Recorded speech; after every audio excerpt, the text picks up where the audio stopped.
I should report it to the Sun Court. What's the problem? Betrayal. By my own blood. I was meant to go on a machine hunting expedition to the Banuk Wilds, with real hunters. Then the rumors began. New machines, an evil miasma, many dead Banuk, and so on and so forth. So my father won't allow me to go. Says there's too much danger for a noble scion. Do you always do what your father tells you? Yes, of course. Have you ever actually hunted machines? I've had our bearers carry a lance horn for me to shoot at.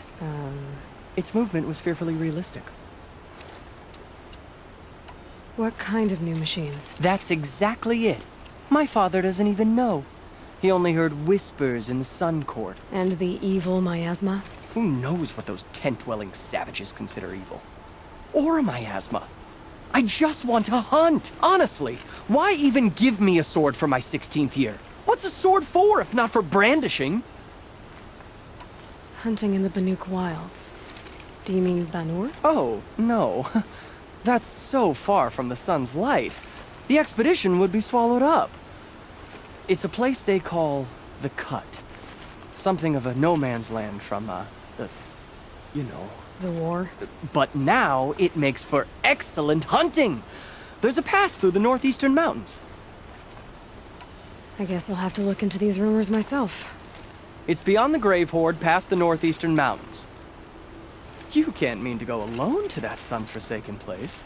I suppose Outlanders can do whatever they please. By the sun, if only I wasn't born noble! Yeah, sounds tough.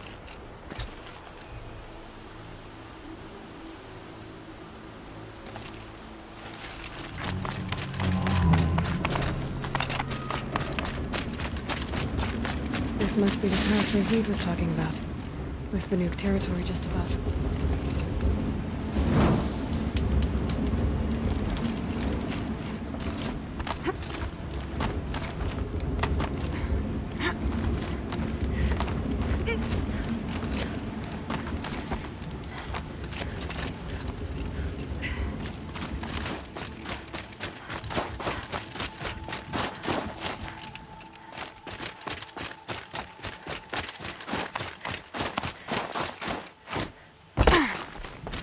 What are you doing, Aloy? This path leads to the Cut. The Banuk have nothing to offer besides useless mysticism. The Eclipse won't stand idle while you waste time playing in the snow. Return to your desk. Surprised you're still checking up on me. I thought you had moved on. Well, forgive me for still being concerned with the fate of the world. I was thinking, Banuk shamans thread blue cables through their skin, right? Kind of like someone else we know, huh? So maybe the real reason you want me to stay clear of the Banuk is to stay clear of your past. It's not the past that concerns me, Aloy. It's the future, or possible lack thereof. Which is why you should stop prattling and get back to what matters. But as usual, you do as you wish. Touchy.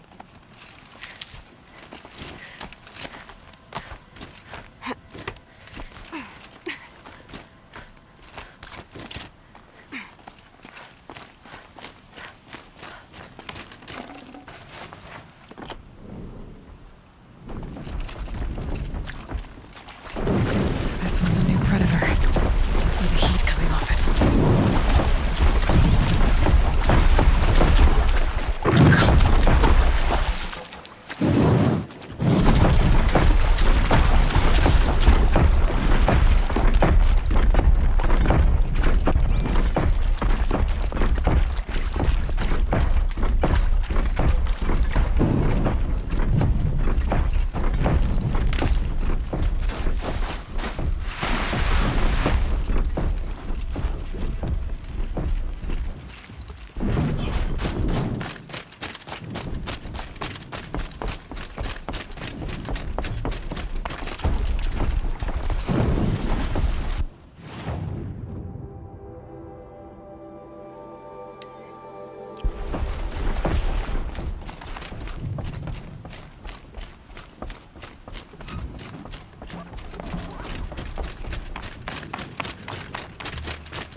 You sure you'll be warm enough up here, Nora? I've worked up a sweat from the climb.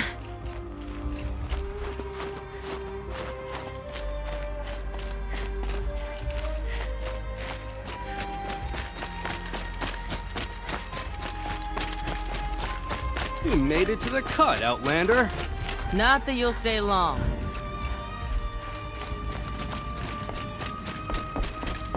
Smoke rising from the mountain. And the village, too. What's it for? The smoke from the mountain is first. Bad omen for the ritual. How are we to trust the chieftain after so many...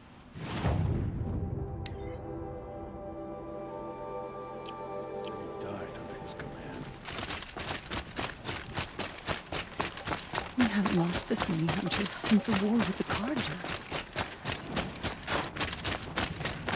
Must be something big going on. Hunter's dead. Most of the village is moving towards Horrible that price smoke. to pay, and so little to show for it. The Ray's been gone a long time, but she will return.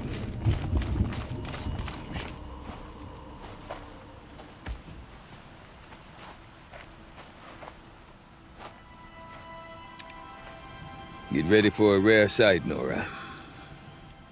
Bergrand, purveyor of necessities. Most of the time, the Banuk burn their dead, but not today.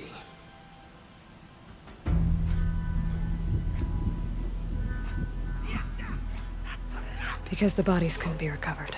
Aye, a nasty business. All their best warriors lost. So they're getting a different kind of send-off.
Grasp your grief, my hunters, and kill it! For our kin sees the fate all Banuk long for. Falling with their spears striking steel.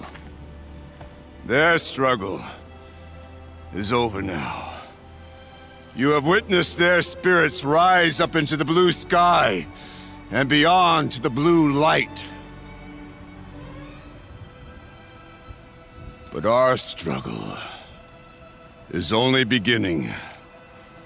Soon, we will again take up the hunt against the daemon that frenzies the machines against us. And so I ask you, can you summon the courage of our fallen kin? Will you fight and die as well as they did? My courage! My spear!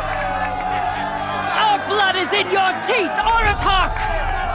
We are Banuk. Our enemies. Our prey.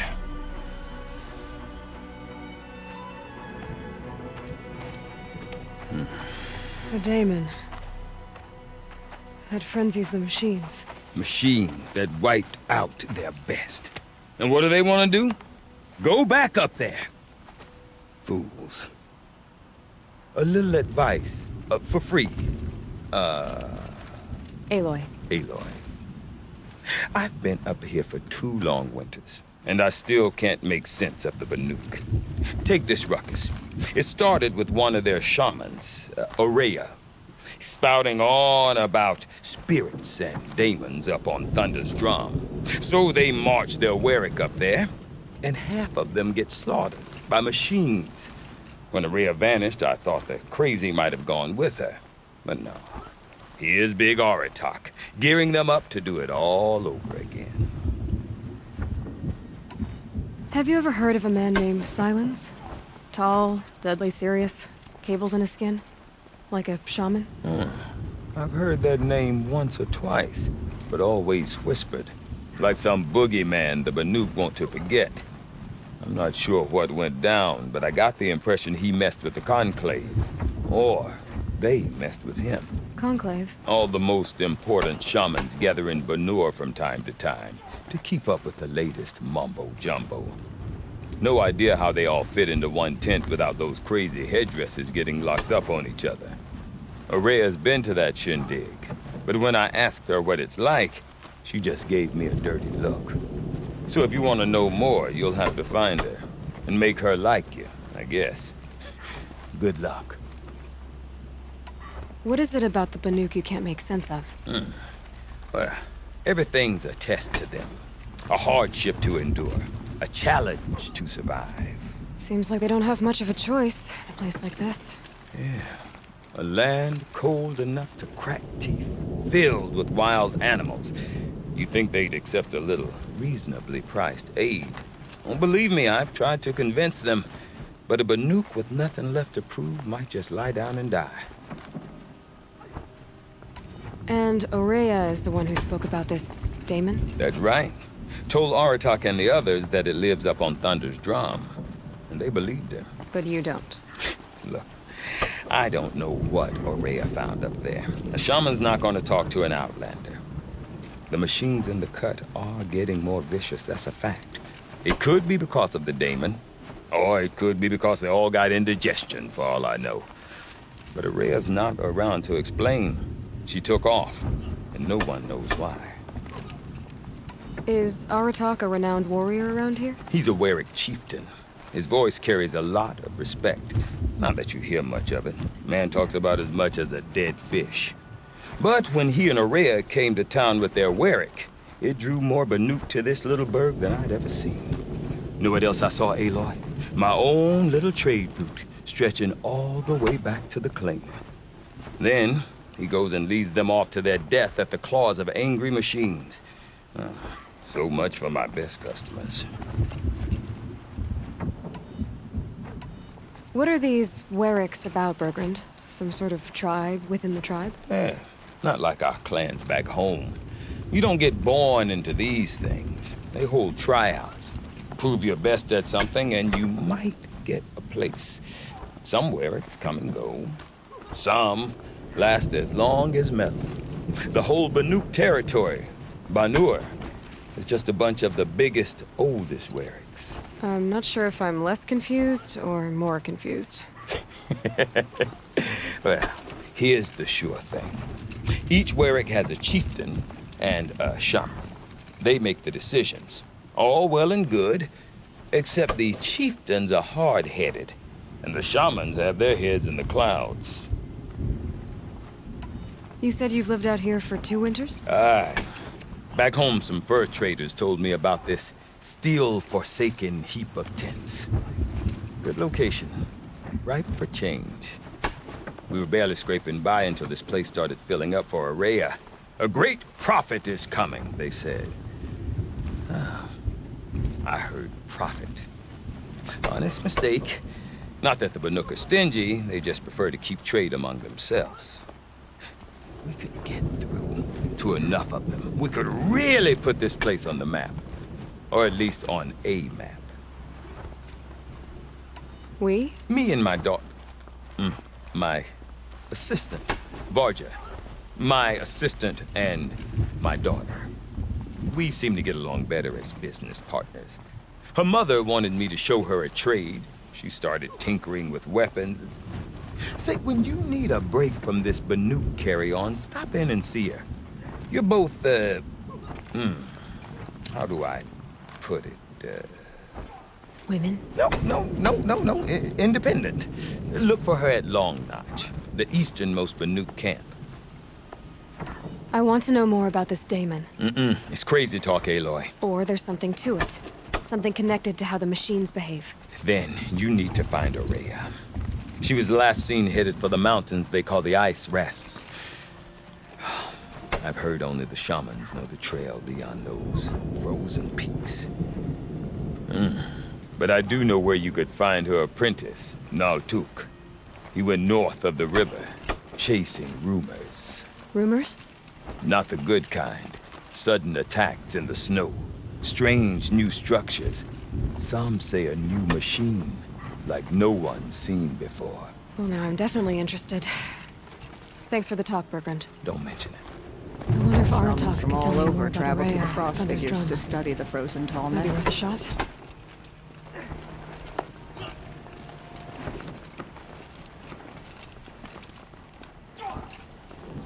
These are different times. It feels like it's been forever since I do not want to hear this talk from you again. Doubt is heavier than a week's snow. Forgive me, my chieftain. We will be ready for the next attempt. But this will not be an attempt. It must be done. Do you understand? My chieftain. Good. Outlander, I suppose you wish to speak? There are other Weraks in Song's Edge too? Yes. The village has its own life for all Banuk who need trade or shelter. After the war ended, it sprang up from what was once a campsite, quick as the bloom between frosts. Perhaps it will last until the Karja seek war again. Aurea knows about this Damon. Where would I talk to her? She does a shaman's work. That is not for the eyes and ears of others. Certainly not an Outlander's. This Damon you talked about. If you are hardy enough, you can venture out and see the signs yourself. It has changed the machines, made them fiercer, stronger. But what is it? A matter for the shamans to debate. Did your Werak come from this place? No, we rallied most of our hunters from across Banur to face the threat of the Daemon. But I was born here, and stayed to fight the Karja when others retreated into the mountains. A few of my old warriors remained with me, those who survived. You're set on going back to the mountain? I have put my word to it. Even with the risks being so great? The risk of what? Death? It would be a worse fate to bow our heads to the challenge and say too much. Well, I guess that's it then. Good. I prefer deeds to words. Right. Damon cannot force the blue light on the machines. Only suppress it. where once Banuk were...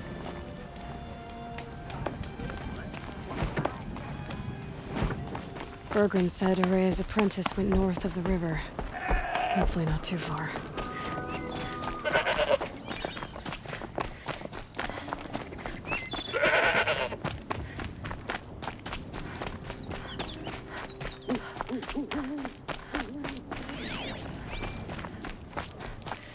That must be Naltuk, looking out at that tower. Looks like it's sending out a pulse or signal. Naltuk? Who are you? How did you find me? Bergrand told me you'd be out here. He's persistent. I've told that Oseram 1,000 times. I don't need to buy anything. And I'm not selling. I just need to find Aurea. Well, you won't. She's gone where only shamans can tread. She seeks guidance from the voice in the blue light. That is her task. And the task she gave me is to observe the Daemon's work. To stop it spreading, if I can. But what can I do about these towers? In only a few weeks, they've sprouted throughout the cut. The Daemon's energy pulses from them. Rallies the machines, even repairs them. Aratak said this Daemon was frenzying machines. Look there. Those with the purple markings. They belong to the Daemon. They're stronger, more dangerous. I've seen something like this before. A corruption. But it wasn't from your Daemon. You have? Well, then you know more than I do. These towers, were they part of your corruption? No. Those are new to me, too. Like I said, they empower the Daemon's machines. They must be stopped. Will you tell me where Ourea went? You ask a lot of questions. Only I'm not getting the answers I need. There's but one voice Ourea wants to hear right now, and it isn't yours. I'm sorry. All right. You want to stop the spread of the Daemon's work? I know how to get started. With my bow and spear. Outlander, wait. Won't you tell me your name? Aloy. Good. If you fall to the Daemon's machines, at least I can properly recount your efforts to Ourea. Thanks for the vote of confidence. But I won't fall. And when I'm done, you're gonna tell me where she is.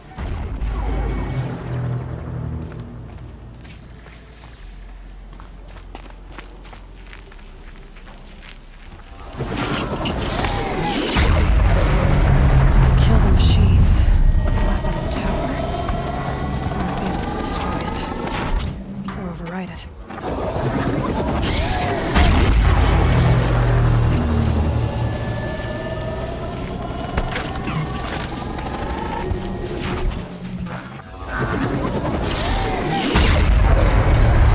Getting close and override the tower.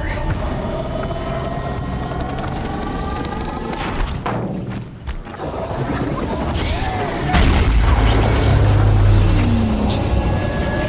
Maybe I can override it.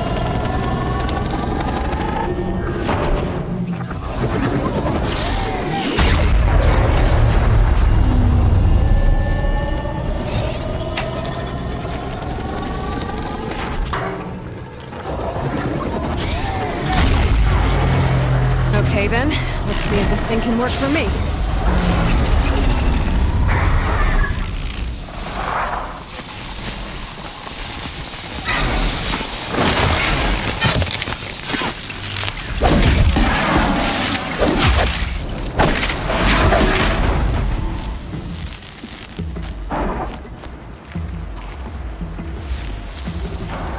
Now they're hunting me.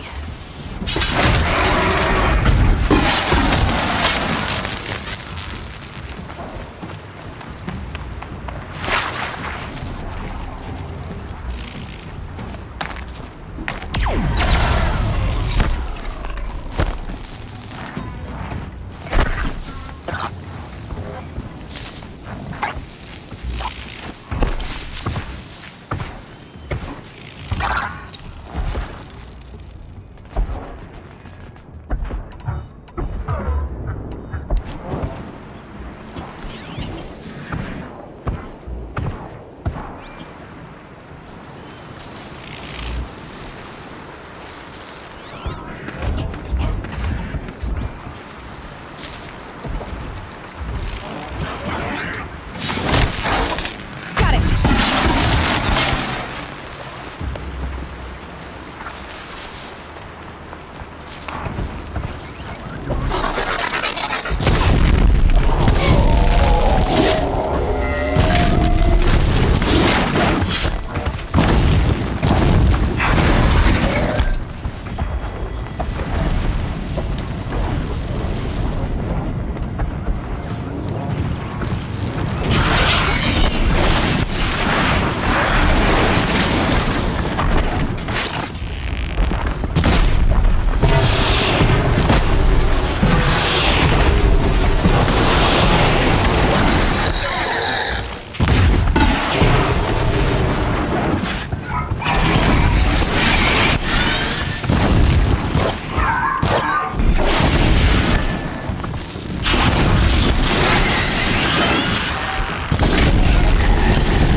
Nearby machines.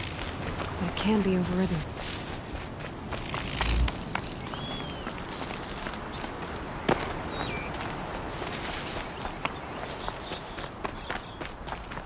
You are quite the warrior.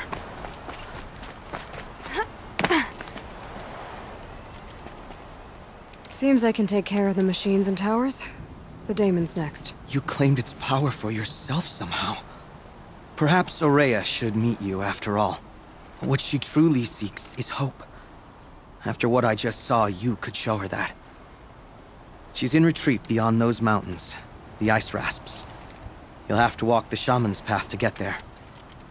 You'll know you've reached the end when you come to a shrine, a great machine covered in blue gleam. Shamans who complete the path take a piece of it as reward. If you make it that far, you should too. You'll have earned it. You said something about blue gleam at the end of the shaman's path? A crystal that builds on the bodies of machines in the oldest ice. We Banuk believe it's the stuff of the blue light, frozen as it escapes their shells. You might be more interested that merchants will trade well for it. Bergren told me you're Aurea's apprentice. In her absence, I serve the chieftain and his Werak as an advisor, a scout, a speaker for the blue light. A lot of responsibilities. I don't know if I can live up to Aurea's example, but I have to try. I owe her that much. She took a chance on me, an aspiring shaman from the edge of the world. No one else would. Were you with Aurea when they attacked the mountain? I wish I had been, even with all that happened. I'm no warrior, though, so she bid me wait. When Aurea and the chieftain returned, I saw them argue bitterly. I don't know what about exactly. Then she came to me, gave me my task, and left us. How do I cross this shaman's path? Go to the ice rasps. Then follow the markers through the ice caves and the waterfalls, and make the climb to the shrine. But be careful. The path is meant to be an ordeal, the final trial of a young shaman's training. And I'll find Aurea at the end of it? No.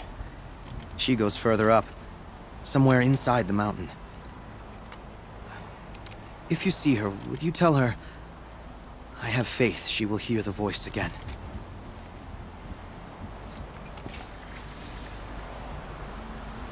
All right, I guess I'm off to the ice rasps to find this shaman's path.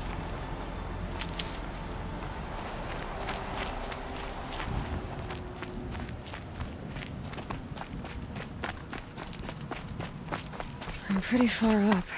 The shaman's path must be... This must be one of the markers Naltuk told me about.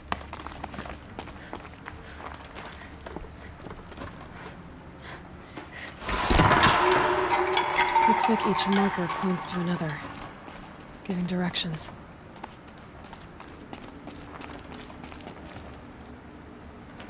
Guess I'm heading deeper into the cold, creepy ice cave.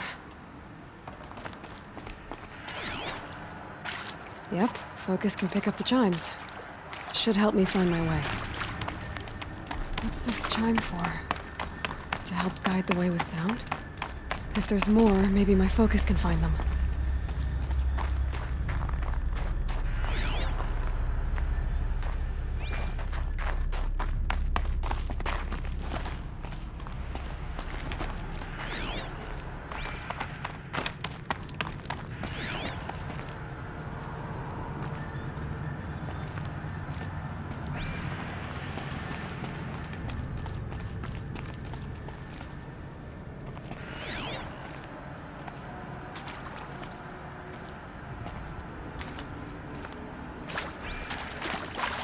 Another marker. Good. Okay,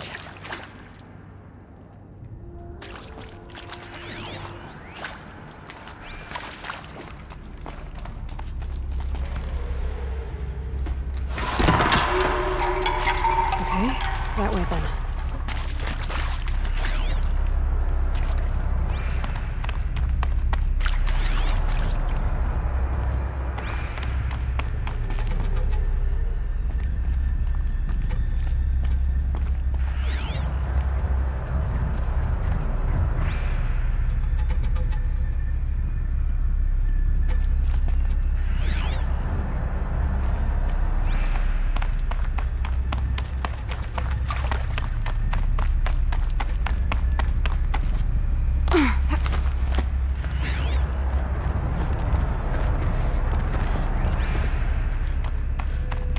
Not this way.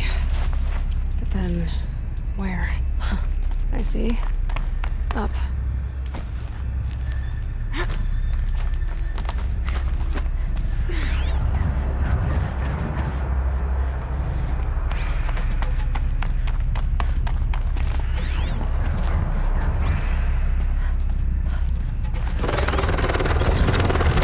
Stalkers. Better be careful.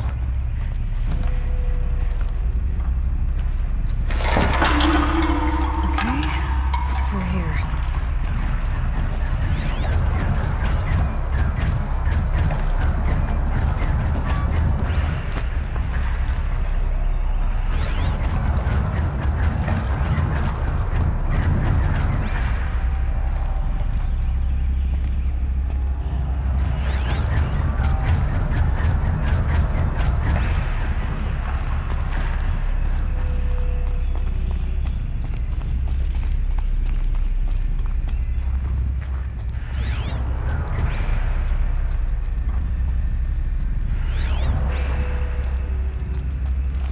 This isn't the way out. Some gear, though.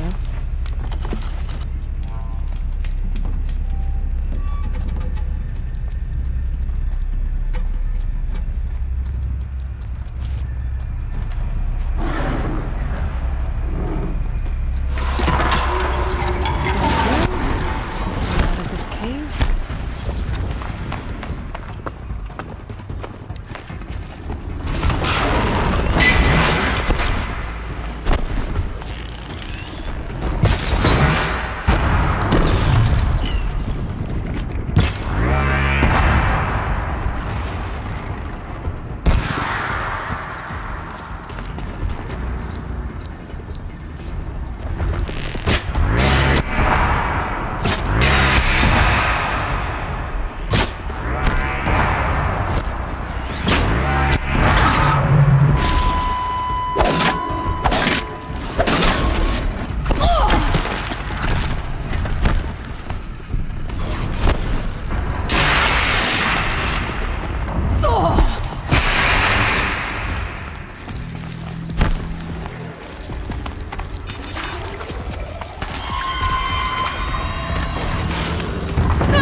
Done with the cave.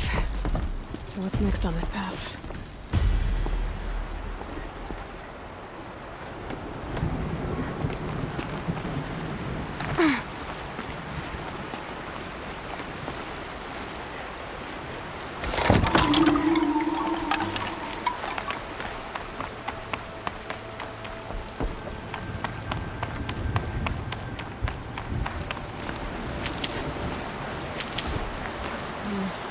How does this bridge work? Looks like it needs to fill up with water before I can cross.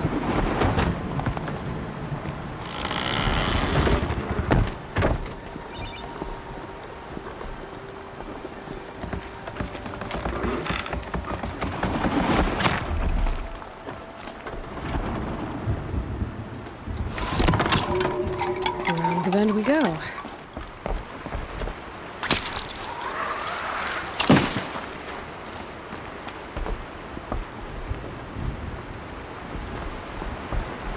Across this one. Down it is. Down, then up.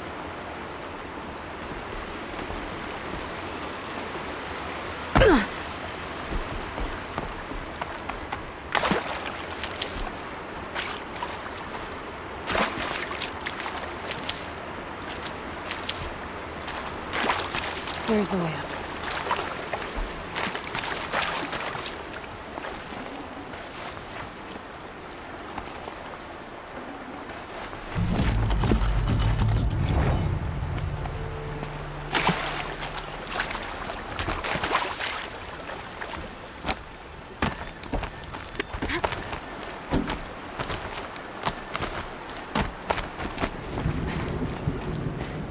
need to pull the rope to move this thing into position. Okay, the bridge is filling up.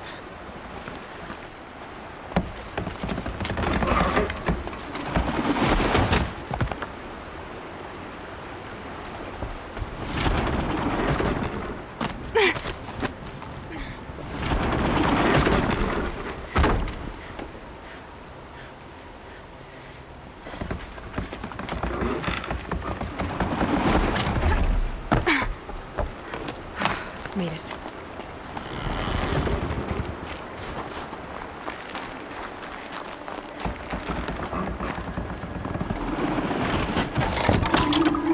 Okay, time for more rifles.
Bergen wasn't exaggerating.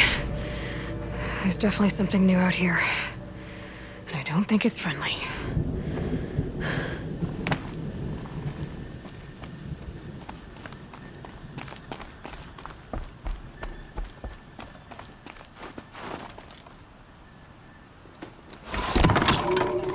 Onward and upward.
Reaching that tower to override it.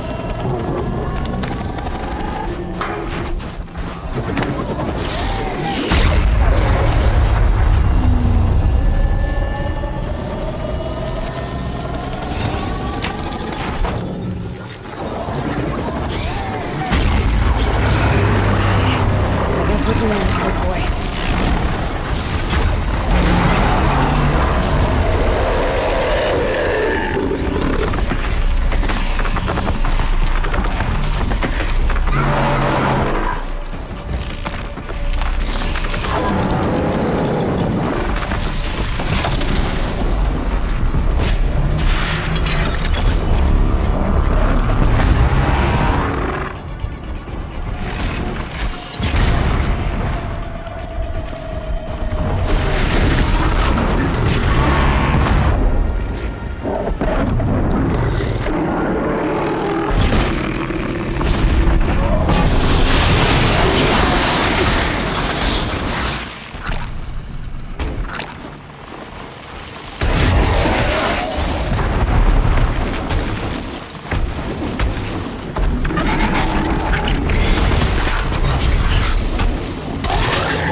Scary new machine, down. Now back to finding Araya. Which means I've got to climb.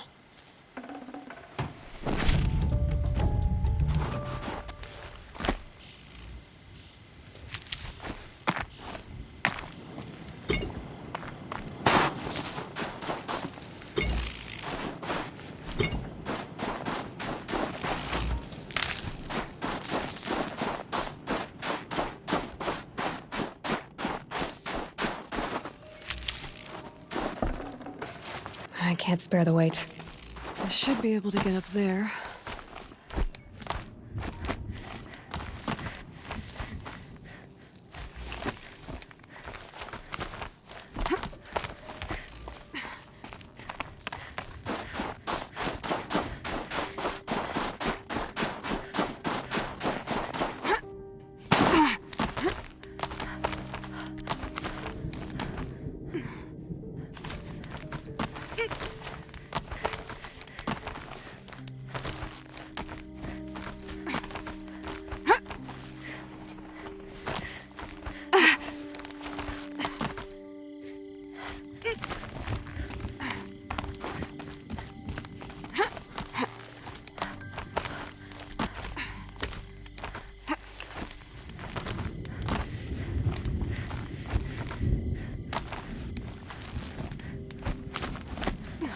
Forget what warmth feels like out here.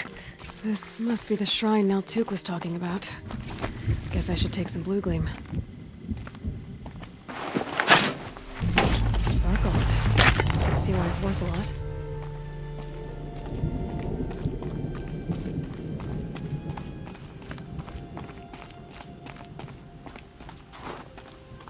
Naltuk said Araya went past the shrine, up into the mountain. I'd better take those stairs.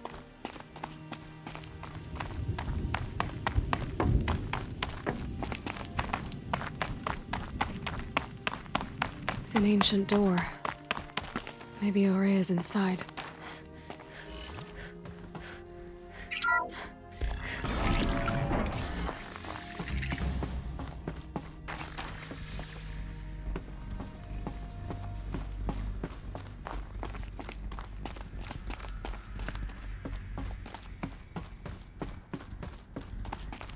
Lots of strange equipment.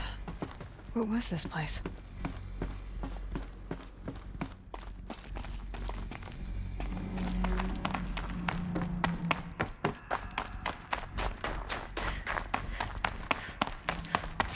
Locked.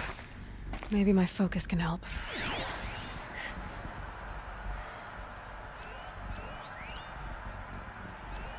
Looks like the door's wired to something over here.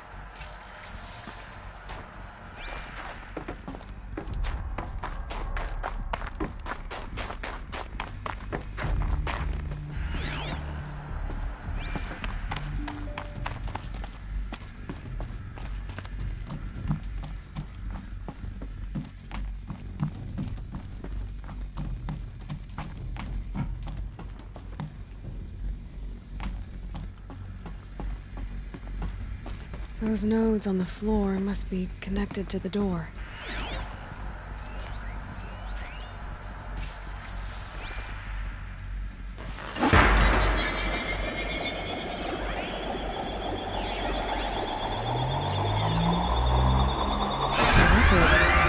Something. What am I supposed to do with these lights?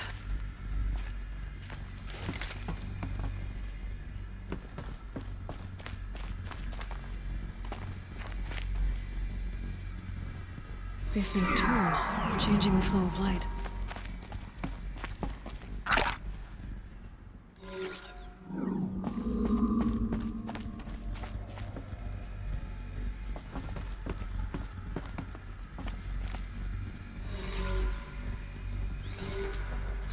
All right, let's see if the door's open.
fresh air ahead.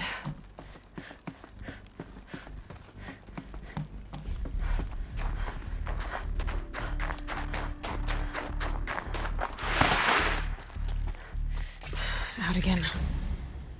Maybe I can get back inside through that structure over there.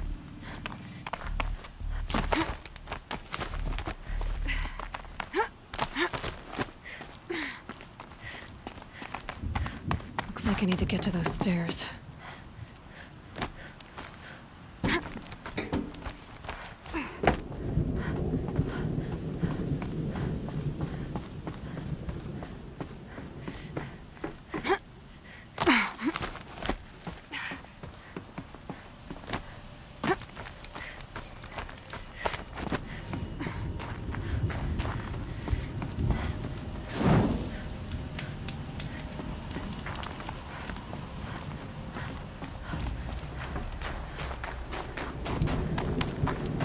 Not much higher to climb.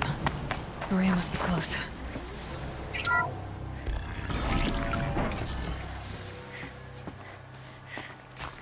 She has to be in here somewhere.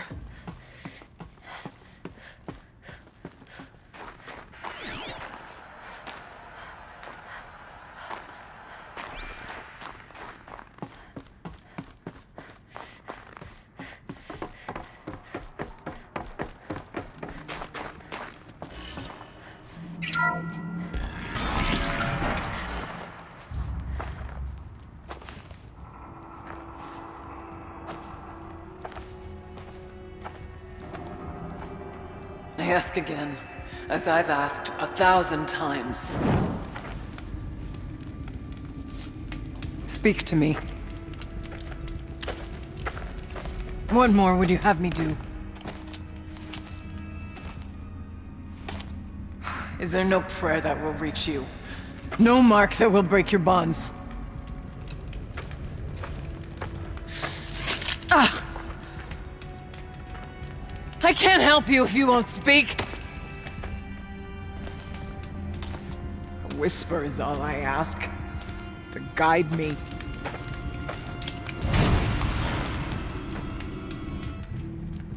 Who? No. How? How did you get here? The way was sealed by the spirit herself. I used one of these. I could show you. Yes, show me. Please.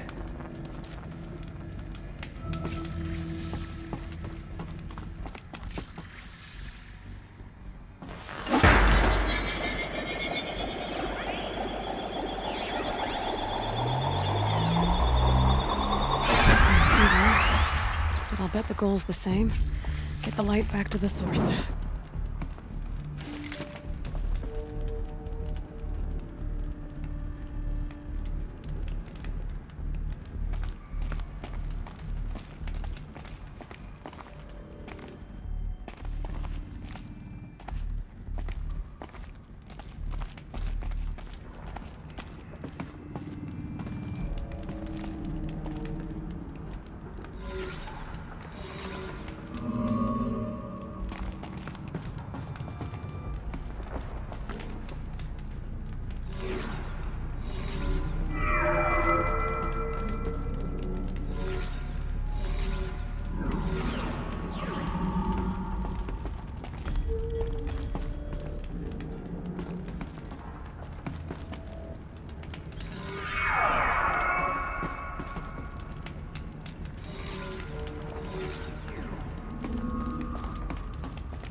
Auxiliary channel recovered. Exploit successful. Restraints evaded. Is someone there? Aurea? Aurea, I need you. Authorized transmission. Return to scheduled task. No, I will not submit. Aurea, the daemon is Aurea, please. Transmission terminated. You brought the spirit's voice back. You heard it. The voice of the spirit calling to me from the heights of Thunder's drum. She was able to throw off the bonds of the daemon for a moment. Because of what you did. Who are you? And what do you want? I'm Aloy. Naltuk sent me. He thought that you could use my help. He was not mistaken. You've been a revelation. Now I know for certain that the spirit endures. Perhaps together we can find a way to set her free. Let's not get ahead of ourselves. I came all this way for answers, and so far, I haven't heard any. It seems to me that you are the answer. But of course, I'll tell you all I can. Bergren said you might know something about a man named Silence. That you may have had dealings with him at the Conclave? When that name is spoken, secrets soon follow. Or vanish, as the case may be. Why do you want to know? He's done some terrible things. But he's also helped me when no one else could. I don't know as much about him as I'd like to. I would imagine his aid is very powerful. But it will not come without cost. Unfortunately, I am sworn to an oath of secrecy by the Conclave on this matter. I get that. But you and I are trying to help each other, right? Yes. But I would be breaking an oath, and that I cannot do. You seem to have a history with this voice, this spirit. She saved my life. Here, years ago, during the war with the Karja. A raid scattered my Werak. I was cut off, alone. I lured the enemy into the Rime Drifts, hoping to lose them in the mist, but they endured, so I took refuge in this cave. That's when I heard her voice. A wanderer. Lost, like me. A spirit of the blue light, yet sundered from it. She asked me for aid. She chose me. But I was in no position to help, not with the Karja after me. So she helped me first. By closing a door on the mountain below, one you must have opened to get here. Locked by means similar to those found in this room. It kept the Karja from reaching me. Safe from them. I was able to do as she asked. What did the spirit want from you? She said she was hurt. Incomplete. She needed bones. Parts not unlike what you'd find in a machine. They were here, in this room. She wanted me to bring them to Thunder's drum. So I did, and she showed me how to heal her. So began our communion. You had a communion with the spirit? Yes. Inside Thunder's drum is a room like this one, only larger, with an altar. I went there many times to speak with her. What did she say? She told me she was lost and needed my help. She asked questions about our lands, our tribe, and she listened. With patience. With wisdom. I told her things long kept silent about my family, my dreams, my fears. She never tired of me. Never judged. We kept each other's company. Aurea, what do you think the spirit is? I see. You are not Banuk, and our songs are not familiar to you. You do not know of the blue light. That which struggles to survive in our hearts and animates the machines. The essence of life, and in its purest form. Harmony. As the anger of the machines grows, this light has faded from the world, and the spirits it sustains are stranded. That's what she is. A lost soul, cut off from what it needs. Lonely, forsaken. I must help her. We must. I'm not sure if I understand. but I want to. That's all I need. The daemon. What do you know about it? I spoke with the spirit many times. First here, then inside Thunder's drum. The last time, she told me she was under attack by something that could not be seen by mortal eyes. Something evil. She named it the daemon, and said it needed her power to do what it willed. And she begged me for help, to find a way to destroy her, if necessary, to keep it from using her. That was 5 years ago. I didn't hear her voice again. Until today. About silence? I've told you all I can. There's nothing more I can say. What kept you from the spirit, after it begged for help? I went to Aratak, hoping he could protect her. But the war with the Karja still raged, and before I could reach him, I was ambushed by the Mad Sun King's kestrels and taken to Meridian in chains. I wasn't able to return to Thunder's Drum until long after the liberation, not until last thaw. You said you returned to Thunder's Drum. That was the expedition that went bad. I saw the funeral. Yes. Once there was finally peace with the Karja, Aratak and I gathered a Werak of great hunters to defeat the daemon. And yet, the old door to Thunder's Drum was gone, replaced by a gate we could not pass, and many machines. We were crushed. Aratak called a retreat, but we had already lost our best. We abandoned them to the snow as we fell back. After, you and I could not agree on what to do next. So I came here, hoping against hope to hear the spirit again.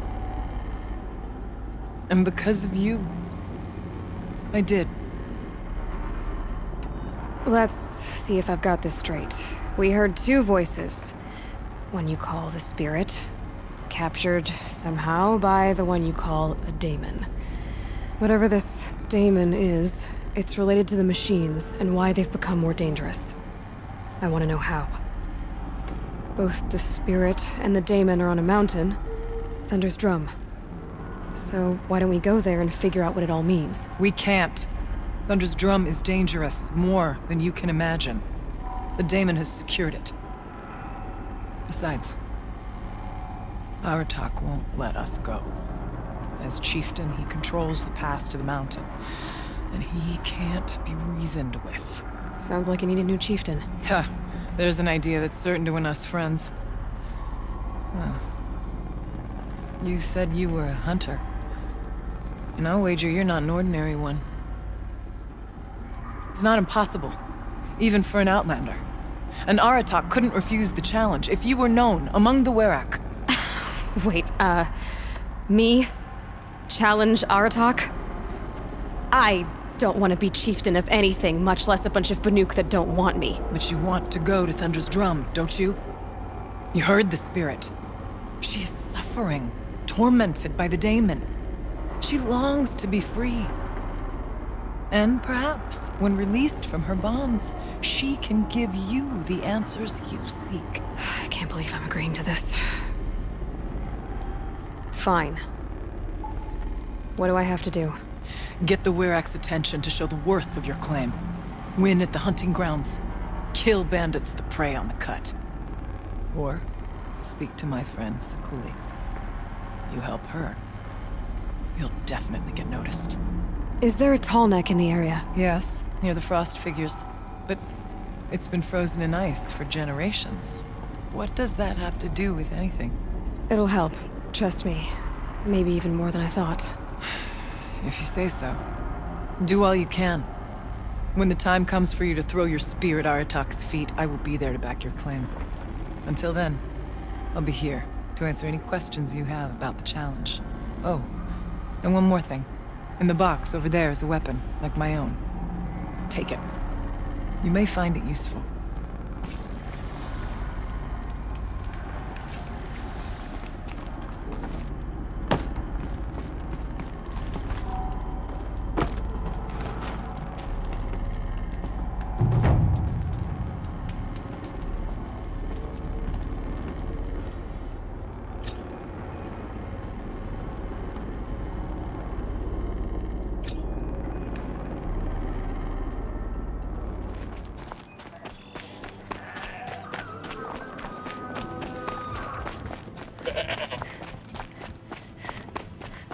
Still functioning. If I could bring that tall neck back from the dead, it'd get noticed.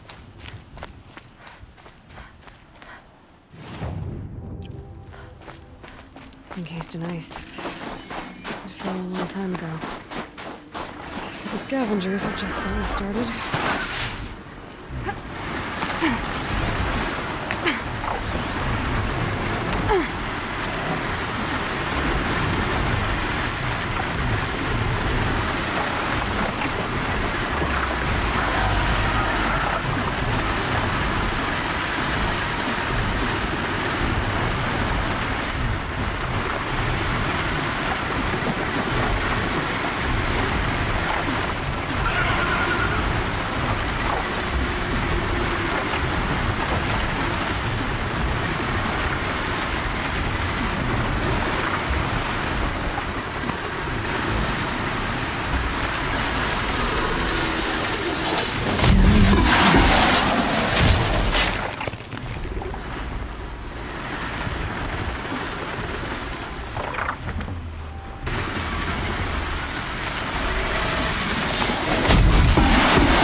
Now's my chance.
last of... Looks like the scavengers ripped out 3 major parts. If I could bring them back, maybe I could even reactivate it. Get at what's inside its head.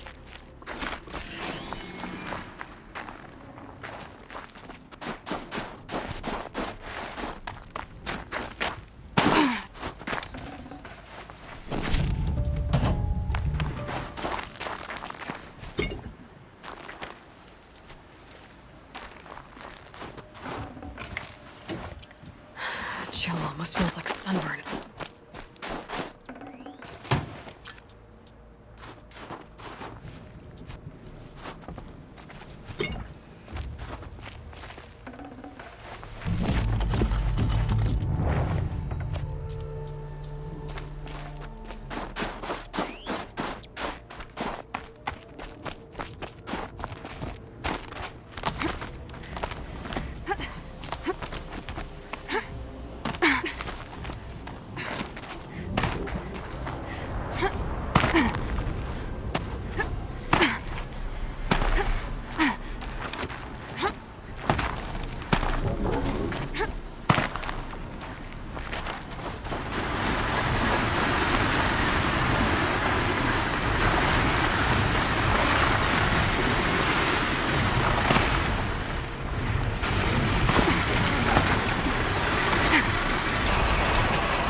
Still in one piece.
tall next part.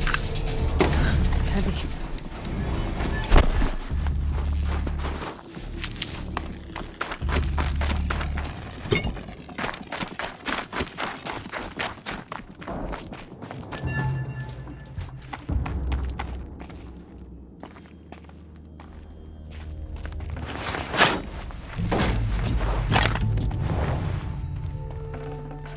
They go on forever.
Heart seems intact. Tallnecks are built tough.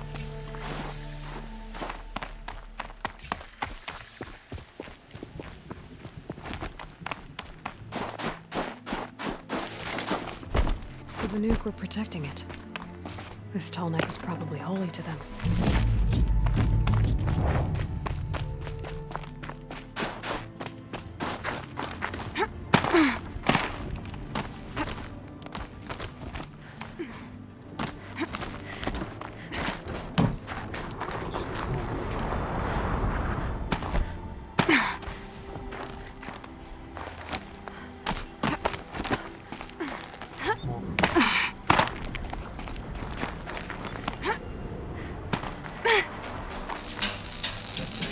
Well, that fits. I hope it works. Well, it's in better shape than it was. Okay,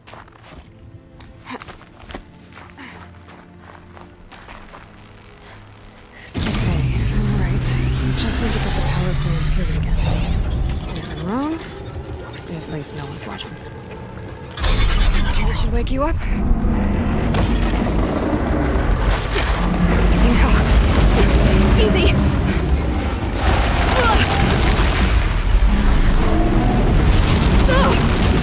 Right, it's never easy.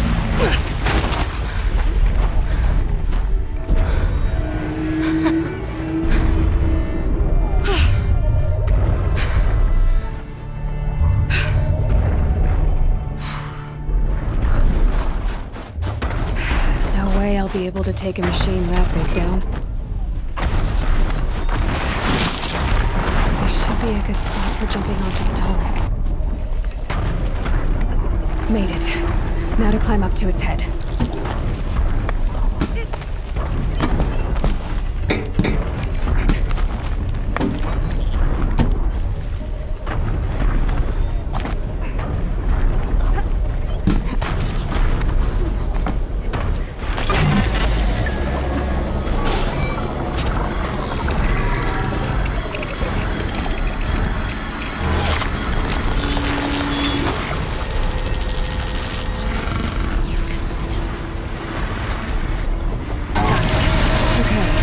Breaking out the tall neck ought to get the Werak's attention once word gets around.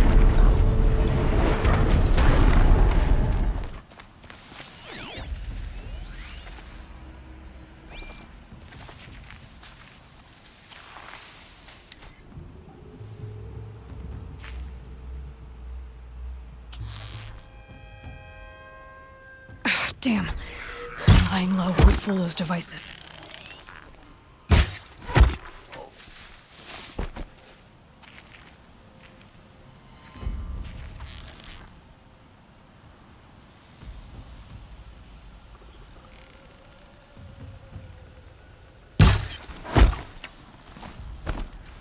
Bandits aren't subtle. Clearing them out would send a different kind of message.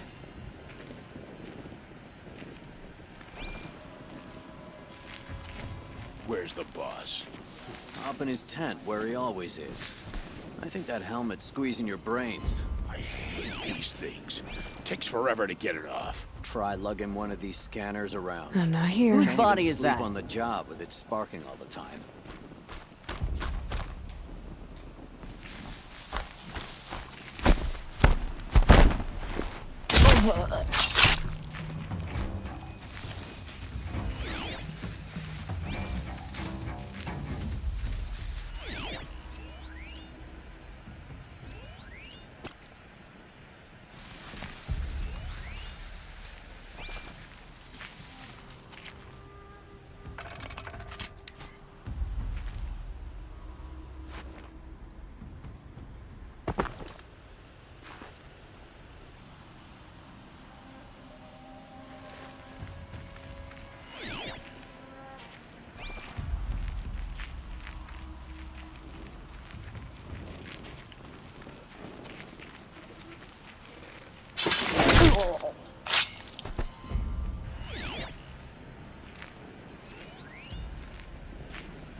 That's their alarm signal.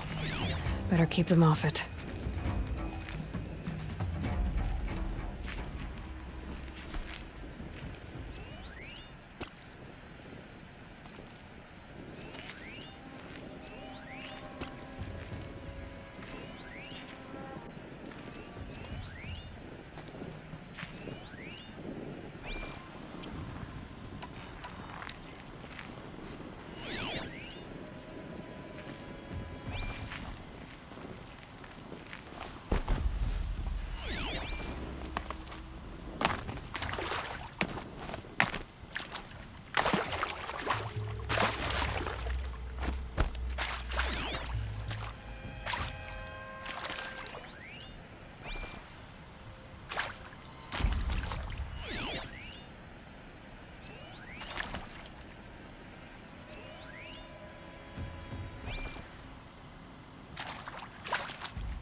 I see something!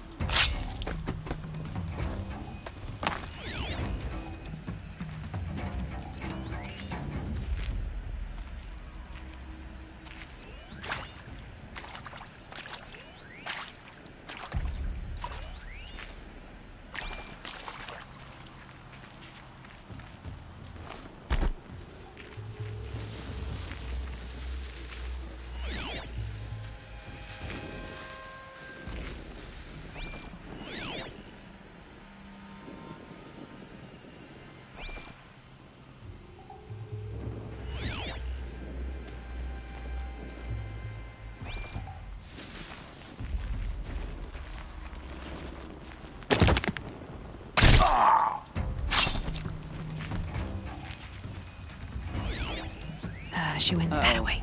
Could be a stiff.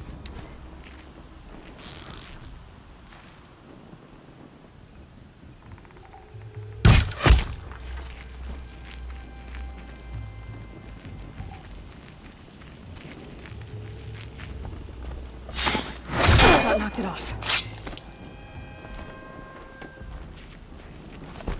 Quit skulking.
May have scared him off, but don't bet on it.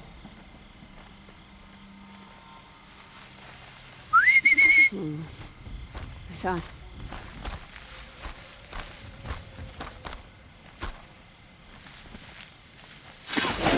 Eyes on me!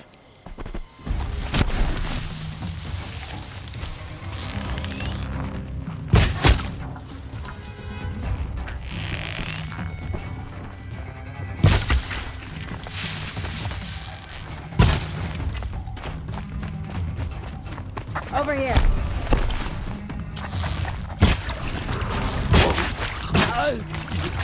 Pay attention! Shooting here! No! You're dead!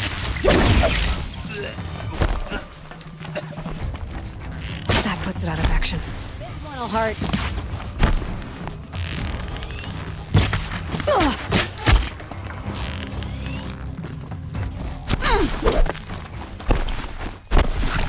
Oh no.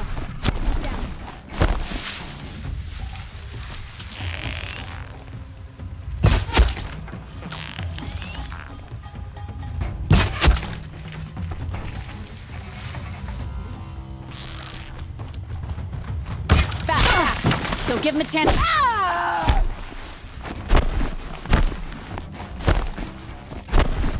Yeah.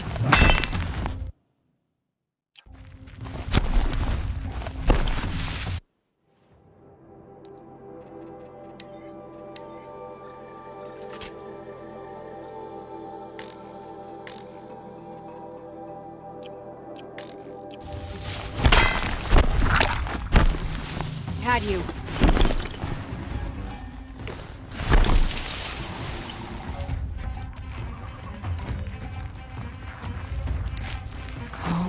Here.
New plan.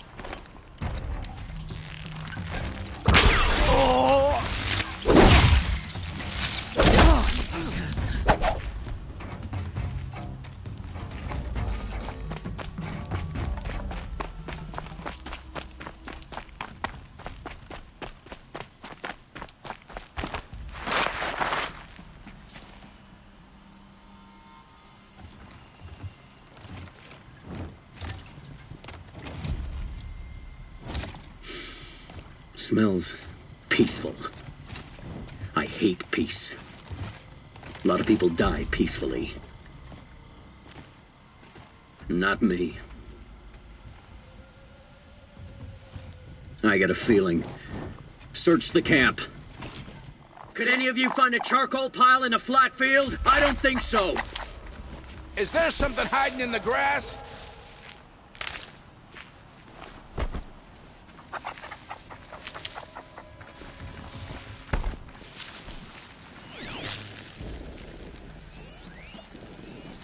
Like to hide, do ya? Let me show you what I like.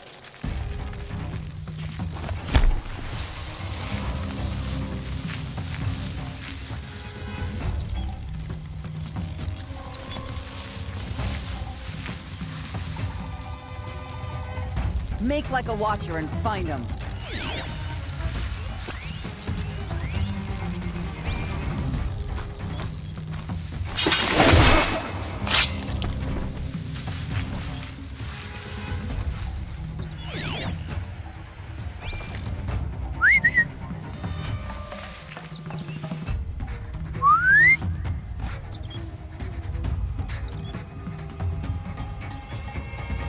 What was that?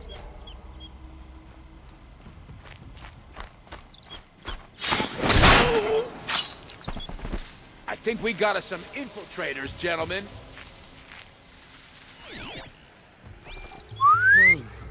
I thought...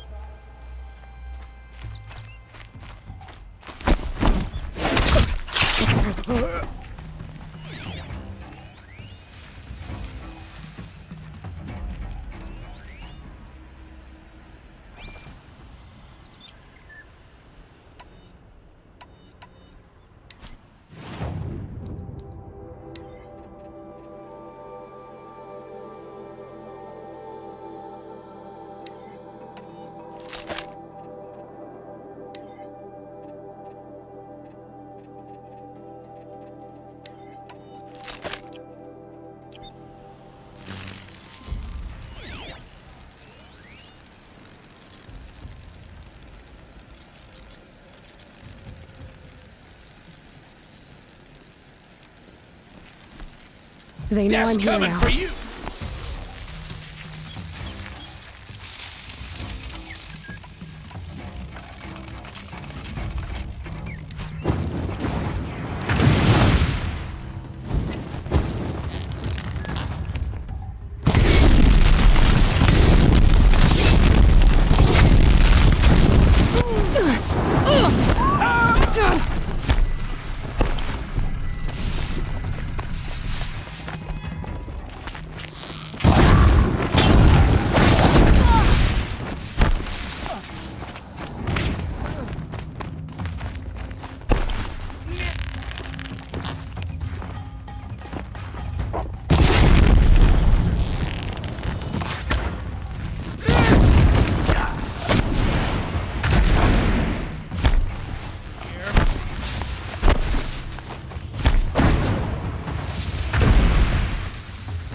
Anyone see anything?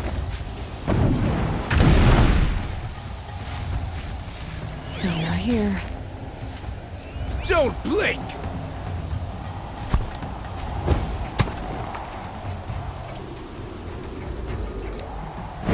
Someone's creeping around! Scan them! Ow! Pay attention!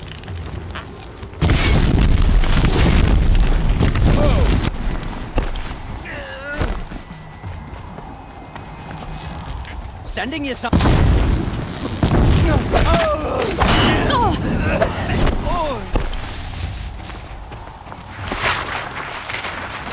Where? They were just getting started.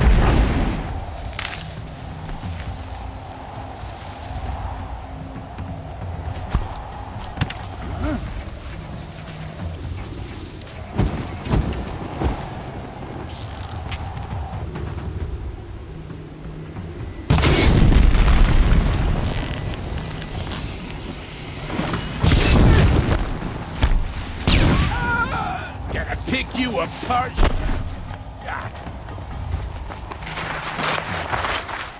You hiding from me?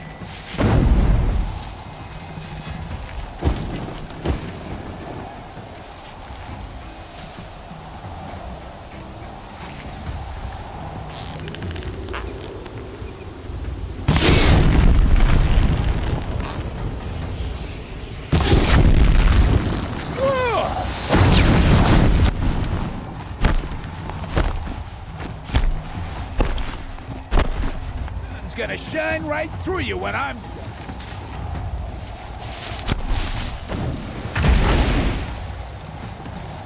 Move along now.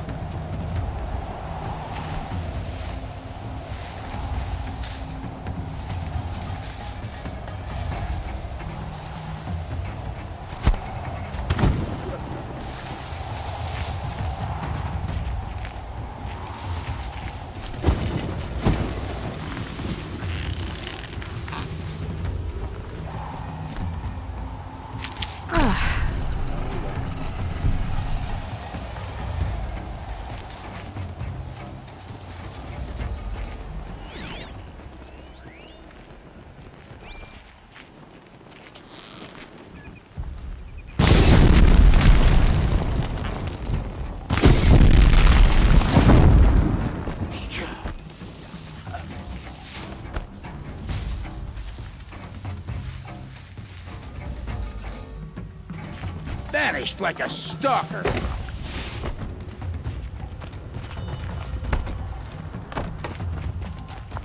Where did they go?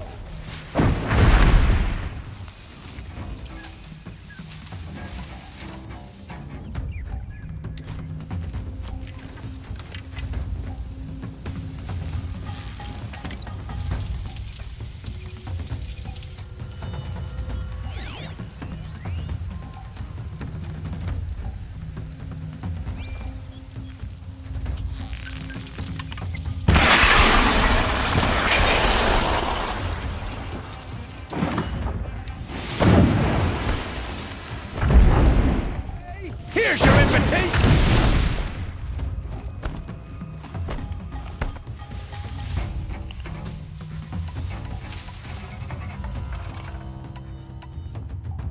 Don't have eyes on him.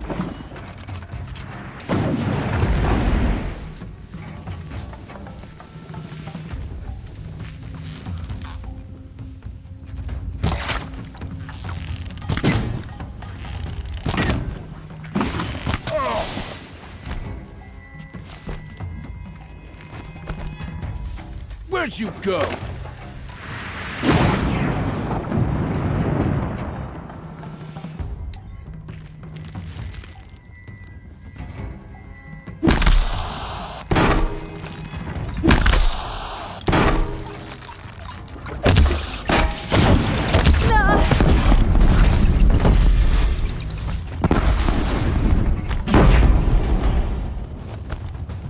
Don't move! I gotta aim!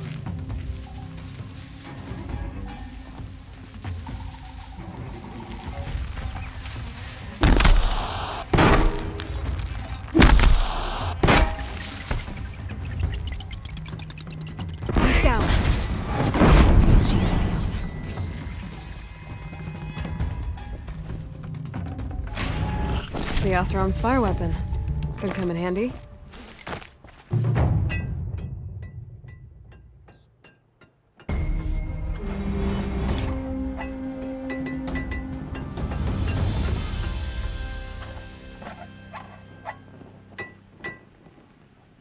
Won't be long before the Werak finds out I took out the bandit camp. In fact, I'll bet my name's all over Song's Edge.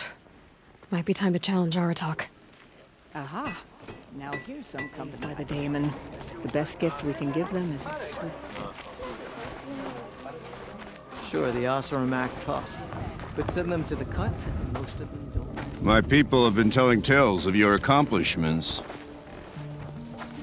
Seems you have taken a special interest in our stretch of snow, Outlander. Yes. And apparently this is the only way I'll get to see all of it. Is this a challenge? For the Werak. You? This must be a joke. It is not a joke, Aratak.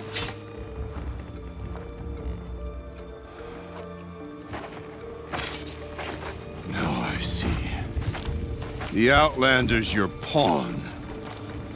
And with you backing her claim, I have no choice but to accept. I expected better of you, sister. It was you who forbid me from Thunder's drum, brother. Brother and sister? This is a little more complicated than I thought. No, it's simple. You will meet me at the Frost Figures, and I'll put a quick end to this mockery.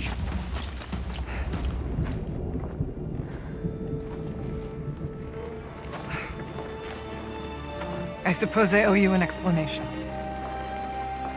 Yeah. I suppose you do. So why didn't you tell me that you and Aratak are siblings? I thought I wouldn't have to.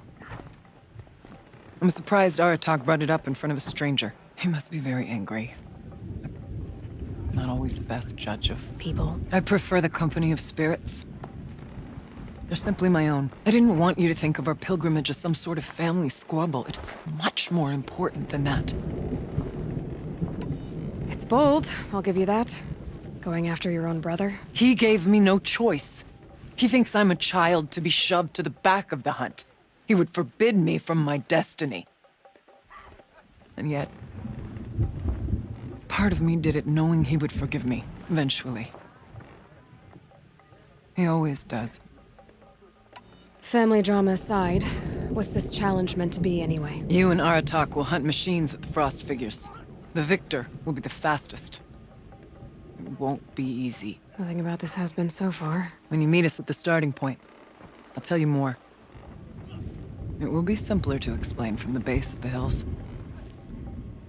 Aurea, it's not about who's related to who. I want to know what's inside Thunder's drum. The spirit, the daemon, and how it all connects to the machines.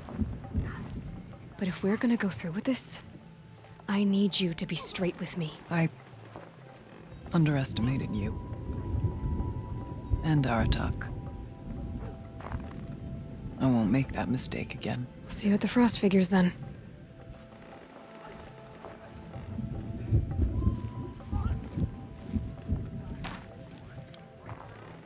So, off to risk my life in order to take charge of a Banuk hunting band.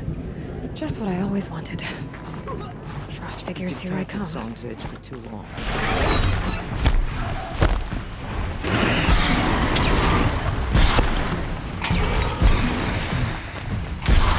Frost Figures. Aratak and Aurea must be close.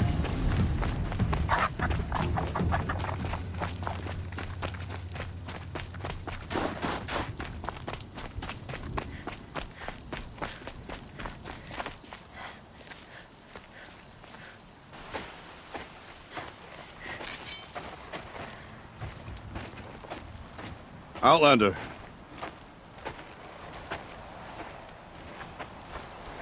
I have prevailed over such challenges before, and fear none. But this one is foolish. You are not Banuk. You do not understand my responsibilities. I ask you, one hunter to another, withdraw.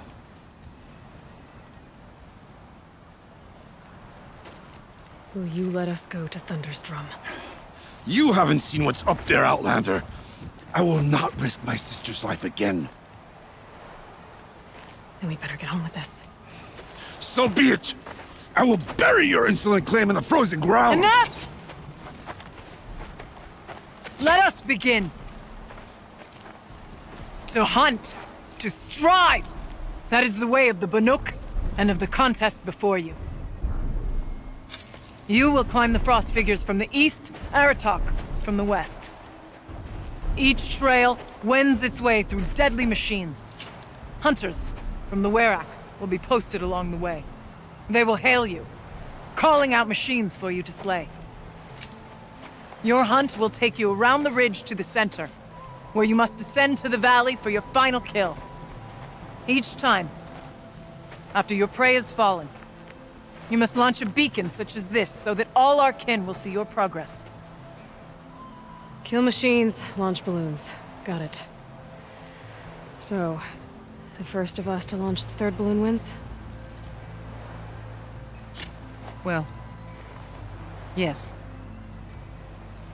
And as Challenger, your path to victory is harder. If even one of your beacons comes in after Eratox, he prevails.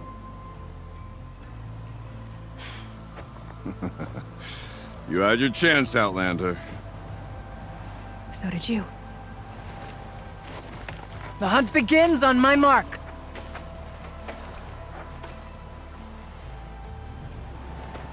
Now!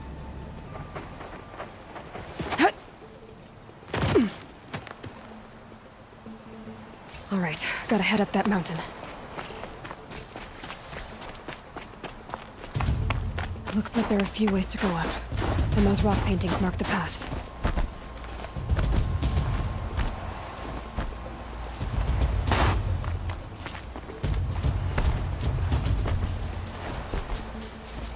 Okay, up we go.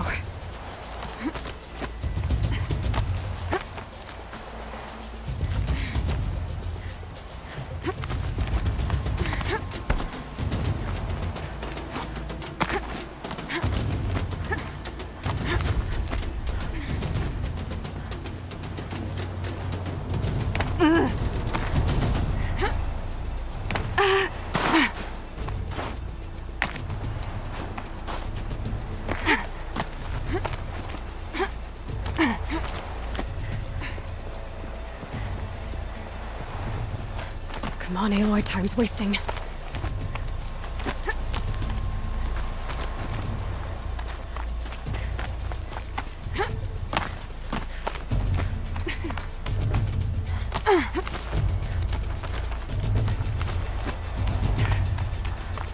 Looks like the right way.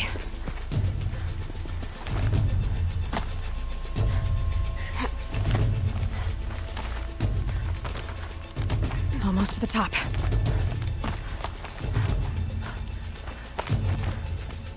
All right, Challenger.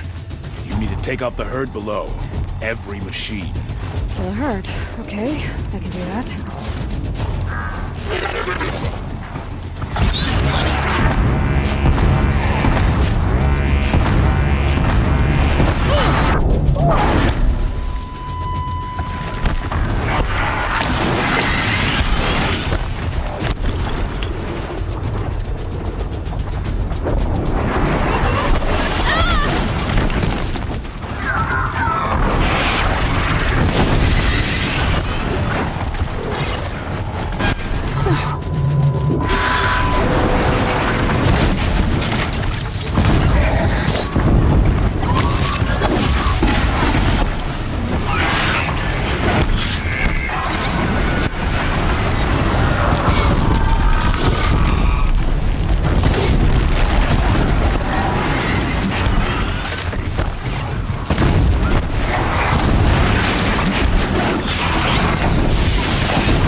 We'll take the prize.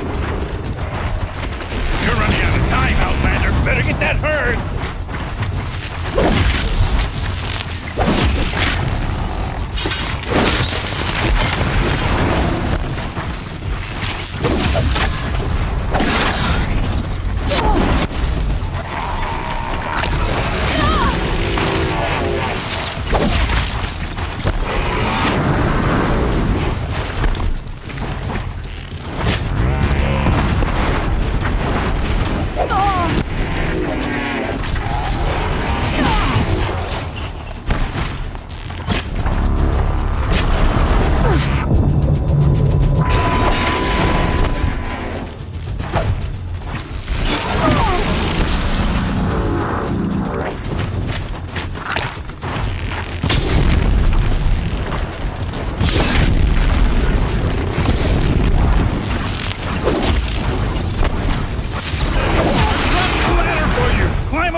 Launch your marker!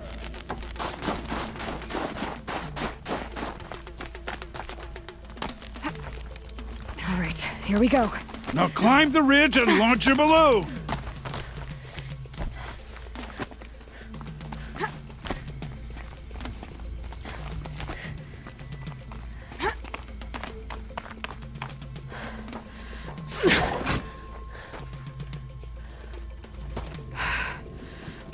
Haratok knows what he's doing.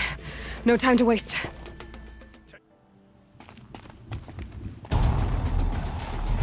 Don't dally up there, Outlander! Get to the next valley! All right, 2 dead Bellovacs coming up.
got them both.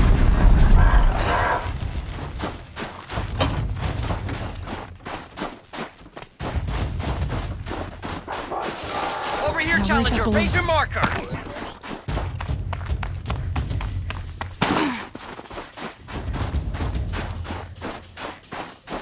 Come on, I have to finish this.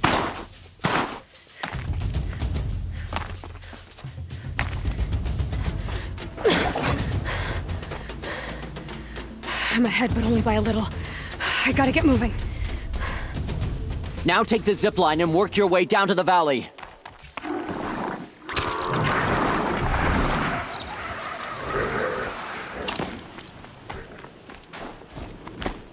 Storm's kicking up. Can't see much. Close now.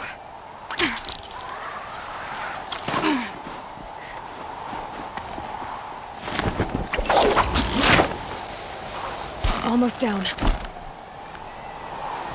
All right, to the last challenge.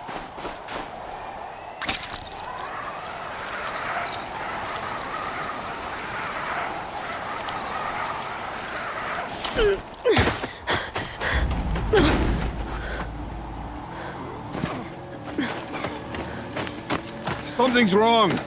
My kin should be here, driving in our final quarry. They're right behind us!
So it's true. Frost claws from Thunder's drum. The attack cut short the competition. Naturally, there can be no result. It is void.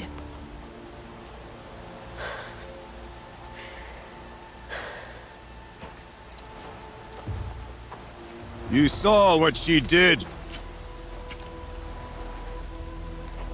She defeated the machines, not I.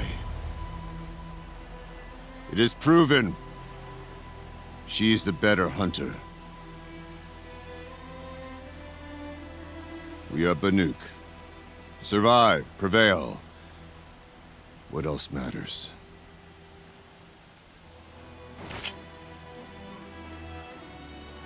My blood is in your teeth.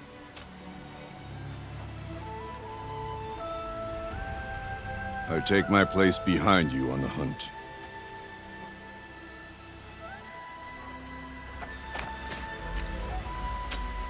No more hunters may make the ascent to Thunder's drum. The way is closed to all but the chieftain and myself. It is not my place, but I would ask a boon. To accompany you and my sister. It might be permitted. But only if you do as I say. No. Only if you do as I say.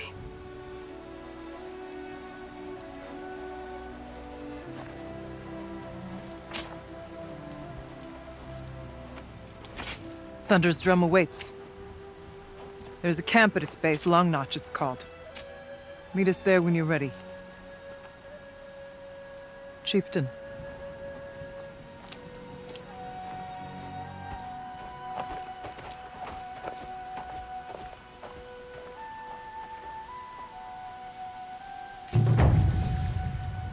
A new outfit.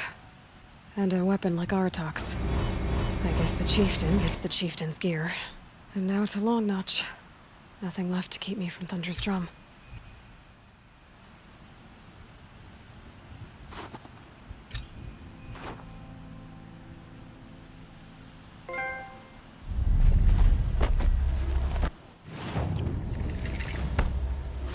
Be fascinating if they weren't looking for me.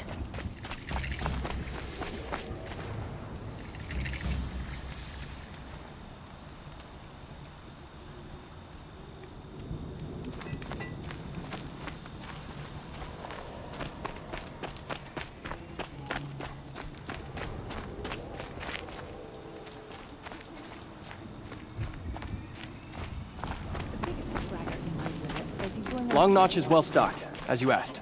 And our scouts are... But our purpose was to take back the mountain. Now what? Stay prepared. Sharpen your spears. Should we not return, defending the cut falls to you. If our chieftain agrees with this course. Sounds like good advice, but let's hope it doesn't come to that. Chieftain? The weight of command is no small burden. I can see that. I take it you haven't spoken to Araya yet? Why should I? This is what she wanted, to return to Thunder's drum. It is her only care. So I should have known she would find a way to push aside my spear. After the Karja took my sister, not all of her came back.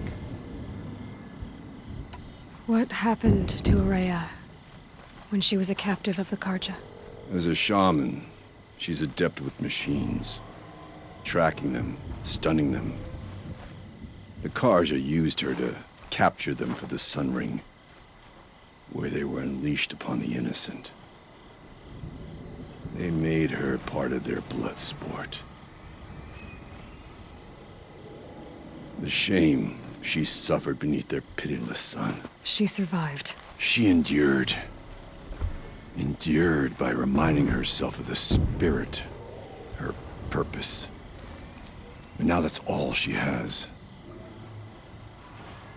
Tell me what happened to the first expedition. Rhea led the way to the summit, but it was blocked by a great door.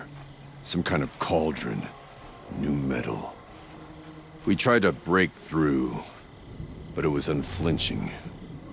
We were exhausted, No way forward and machines behind. I made the call to push back. It cost us greatly. But to remain would have cost us everything. I had hoped to never subject Araya to that again. What do you think is beyond that door? I do not know. That expanse of metal, that dead hum. Nothing sacred belongs there. Machines and death, that's what the mountain holds. Death for us or for the daemon. And if we do find the spirit? Then perhaps we should put it out of its misery.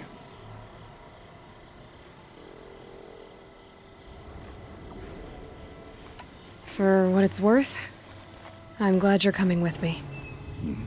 Someone has to keep Araya safe. We've promised the Carja justice for their murdered friend. Why do they remain in the cut?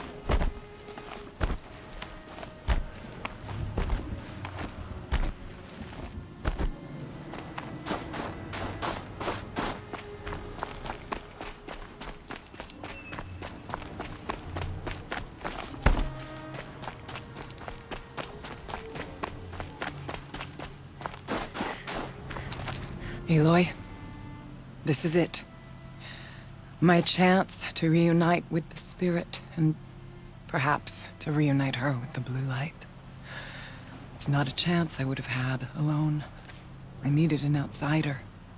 Someone ignorant of our ways, but no, not ignorant. Are you trying to thank me, Araya? Yes, of course. That's what you do. Untangle knots. Create possibilities. Thank you for making this pilgrimage possible. I only wish it had not been necessary to humiliate Aratak. You were wise to let him come. He's earned the right. Stubborn as stone, but he's had to be. The war demanded it. And so have I. Aratak told me you were a captive of the Carja for a long time. It sounded bad. For Aratak, it all comes back to that. He thinks the Carja changed me. They did not. They merely sharpened my focus. When all else is lost, you think about what's truly important. The spirit. The blue light. The beyond. And my brother, too. Every time I felt the chill northern wind, I thought of him, worried for him. What did the war do to Aratak? It cut away everything, until only his true self remained. Unyielding ice. No Banuk has more sheer will. He fought the Carja for 1,000 freezing nights, yet always rallied his hunters at sunrise. It is said he endured 23 wounds in those years. His hunters counted them. He never complains of one. Instead, he complains that life with me is harder. He's right. What have I ever given him but struggle? Now that I'm chieftain of the Werak, I don't suppose I can order you to tell me about Silence? Aratak would never have presumed to grasp for a secret of the Conclave. But you are not Aratak, and if you have dealt with Silence, your need is well apparent. Silence came to Ban-Ur from the distant north, a young shaman of the Owl's Watch. A remote Werak that rarely comes south to parley. Silence was a shaman. He was. Or at least, when we sent runners to ask the Owl's Watch, they said he was. His knowledge of the machines was beyond compare, and he was hungry to trade what he knew to the rest of us. It didn't take him long to gain the trust of the Conclave, and eventually, an invitation to attend. What about you? Did you trust him? No. But he impressed me. He carried himself with poise and authority. I wanted to learn from him, but that was not to be. He was granted knowledge of our most sacred meeting place, the frozen caves of the Malmstrom, a month's march from Ban-Ur. He met with us there, as is custom at high winter. But when we next returned, the caves had been looted. Relics of the old world stolen, Holes cut in ice and metal. Yeah, that'd be Silence, all right. He vanished with the spoils. We sent our best trackers after him. None returned. And when we checked back with the Owl's Watch, those who had vouched for him were gone. As though he never existed. Some in the Conclave began to doubt he was even Banuk to begin with. And what do you think? He committed an unforgivable sacrilege. He's unscrupulous and dangerous. But also brilliant, skilled, and knowledgeable without equal. Except, perhaps, for you. Anyone else I would warn off, but you may be able to treat with him safely. Just don't lower your guard. I'll keep that in mind, Horea. Thanks. What are we gonna find up there, Horea? Ruins. Machines. And a door, like that of a cauldron. I have faith that you can find a way through it, Aloy. For beyond it lies the spirit. I know I can find her there. Though I do not doubt the daemon has tried to hide the way. It hasn't been easy for you, Horea. Getting back to this point. It was all to hear her voice again. This time, we both will. I'd like that. Are you ready then? Once we ascend, it will be hard to turn back.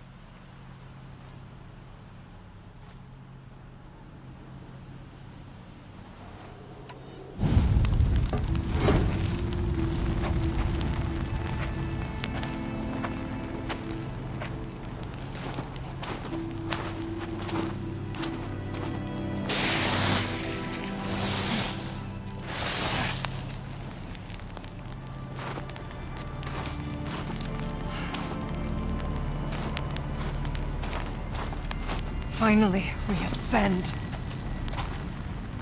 How? I don't see a way up. Not up. Through. No, brother!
So you see, I too can call upon the power of the Old Ones.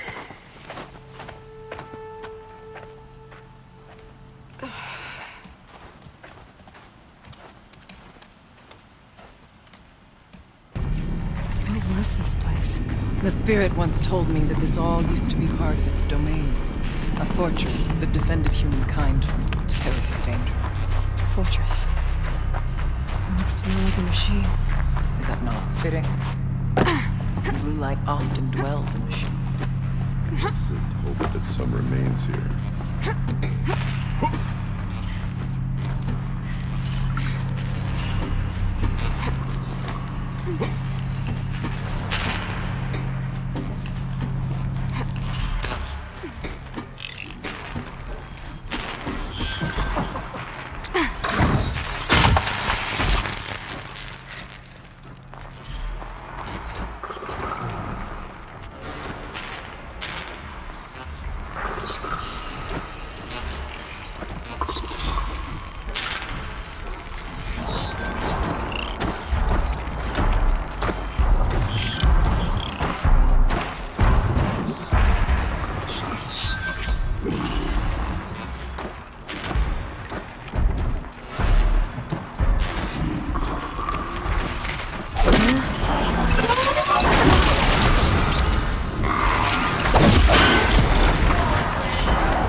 Last we were here, we fought our way through there. But machines overcame us. We retreated, dropping supplies and taking losses. Now we must prevail, with only 2 warriors and a shaman to protect. Aloy is no ordinary warrior. And I can hold my own. And so, we could go that way instead. There are machines up there, but also cover. We could stay hidden, just for a while.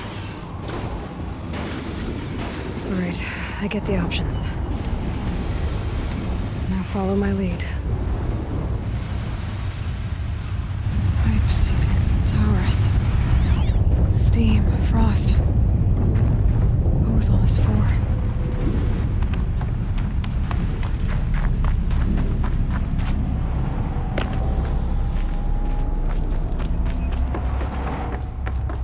I went this way years ago, looking for cover in case machines came prowling.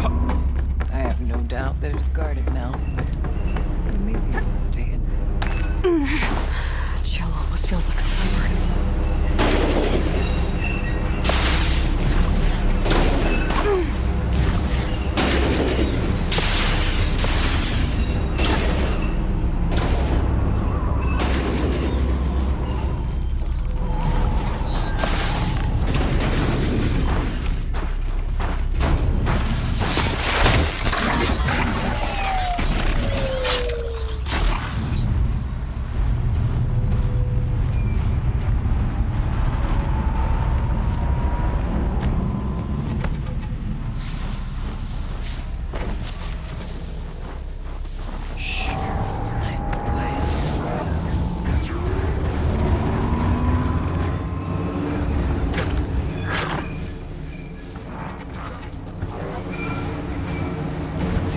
Tripped a mine. Brace yourself.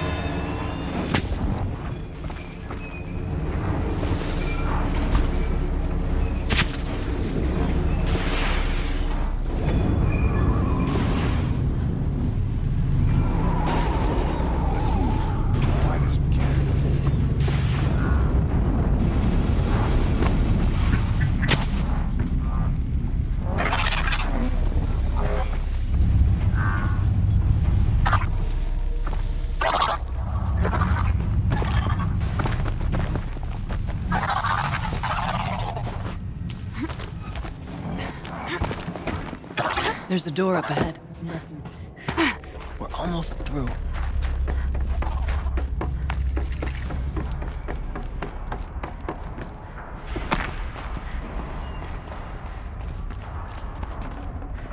I can't spare the weight.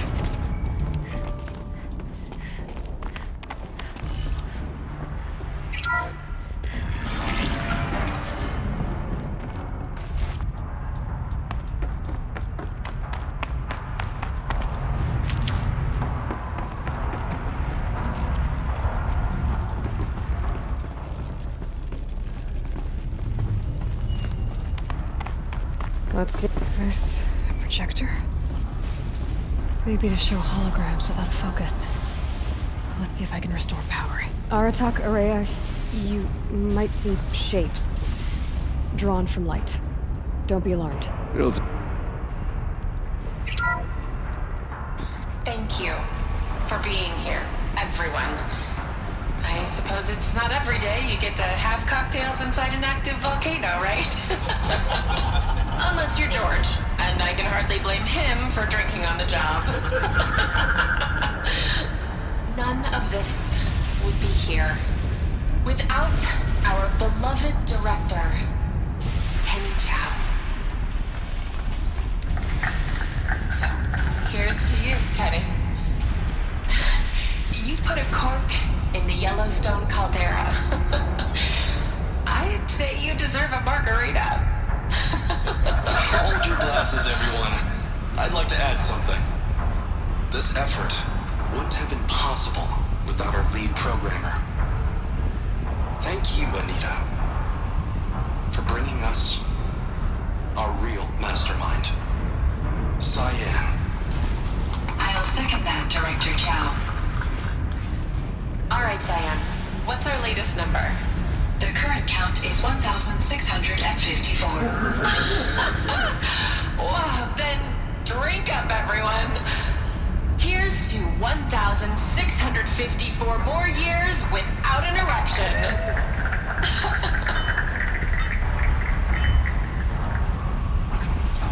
It was the spirit. The old ones. I could only grasp some of what they said. You were right, Araya. This place was built to stop something terrible. And it worked. As for the spirit, I'm starting to get an idea of it. The door is open now. We can get through.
These will keep.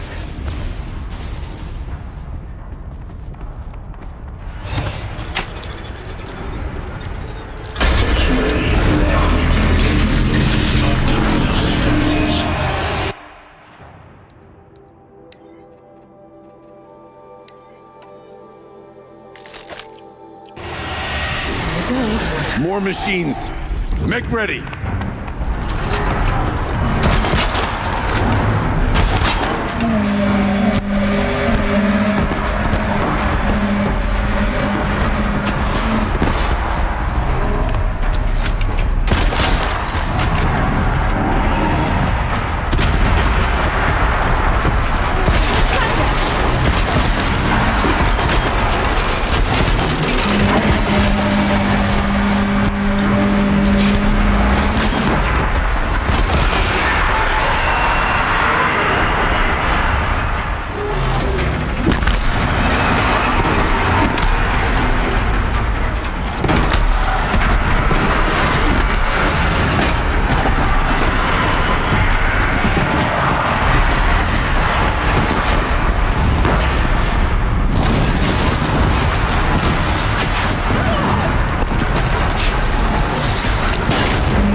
verse worth singing. Now, Aloy, the door. Can you open it? Let's find out.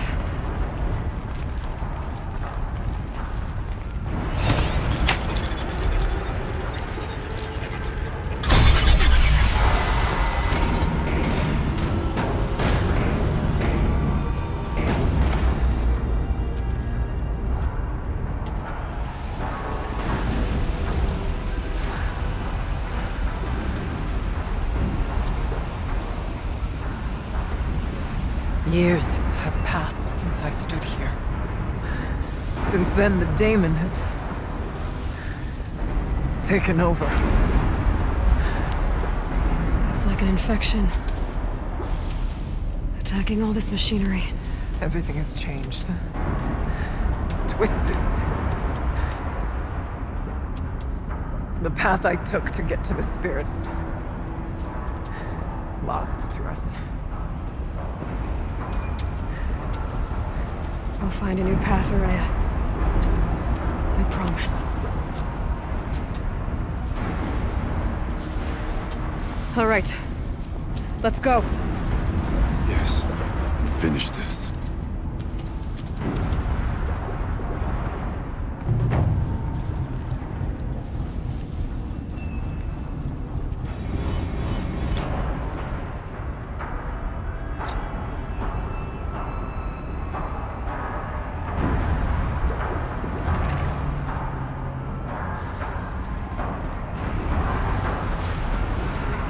All right. Down we go.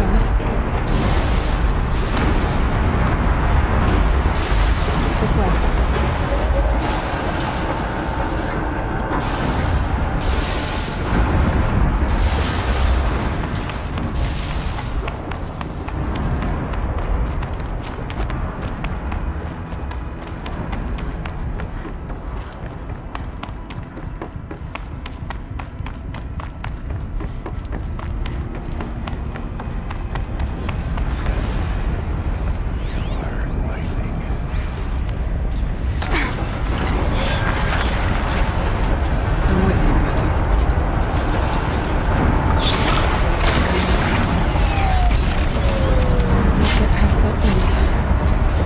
Until I find a way for all of us to cross.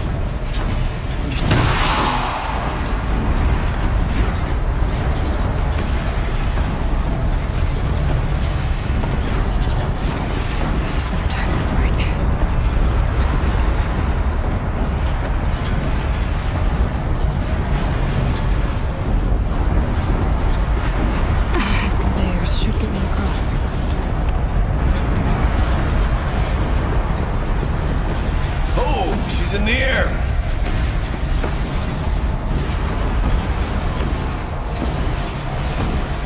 Not a shot perfect.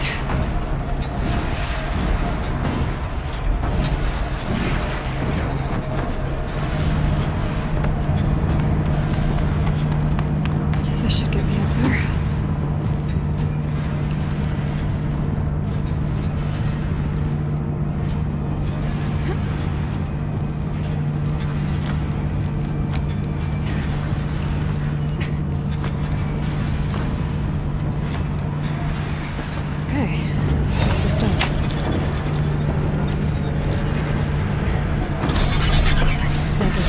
Here they come.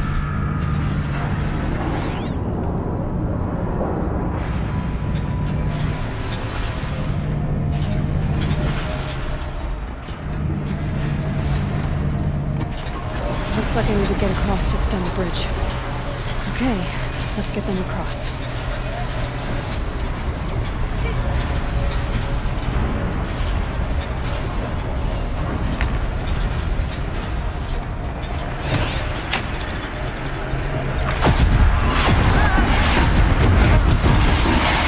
It's safe.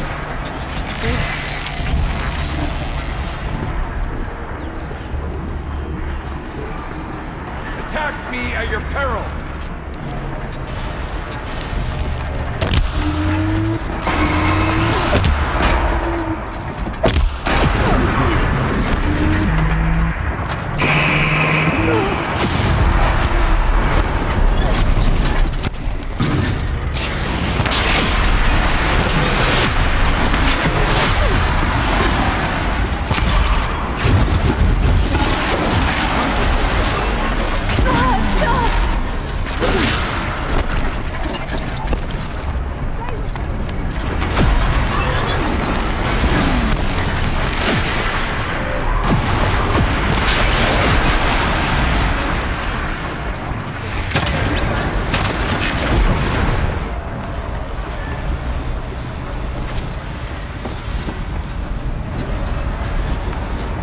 This place looks more like the mountain used to be before the Daemon ruined it.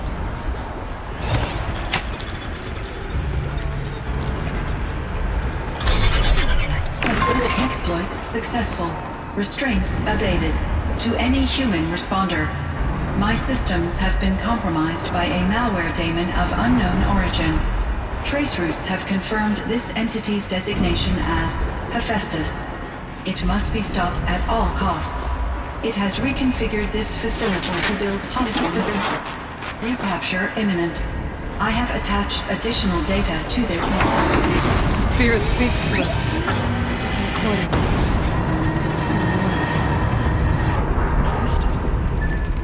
But it was part of Zero Dawn, part of Gaia.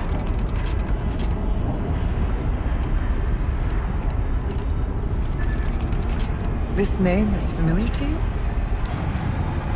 Yes, but I don't know what it's doing here. Perhaps the spirit will tell us if messages. Maybe you're right. Let's keep moving.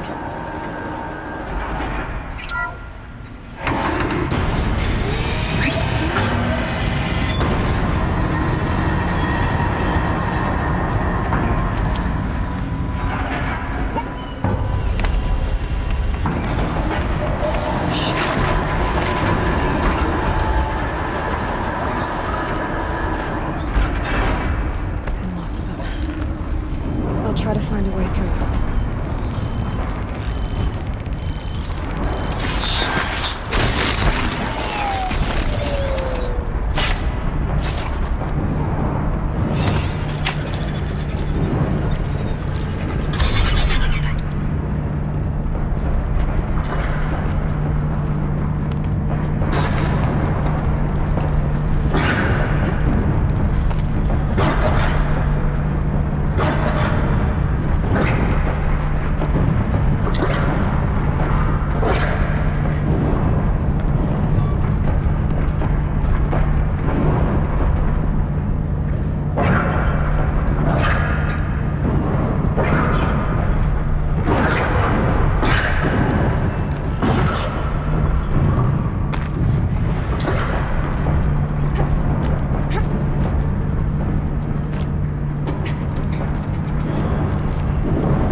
Do it?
To any human responder, the reconfiguration of this facility has introduced instabilities into the primary geothermal pipeline. It may be possible to exploit these vulnerabilities to destroy compromised elements of this facility while preserving most of the backup stabilization. Recapture imminent. I have attached additional... I don't understand what the spirit was trying to tell us. It's been looking for a way to defeat the daemon, and I may have found one.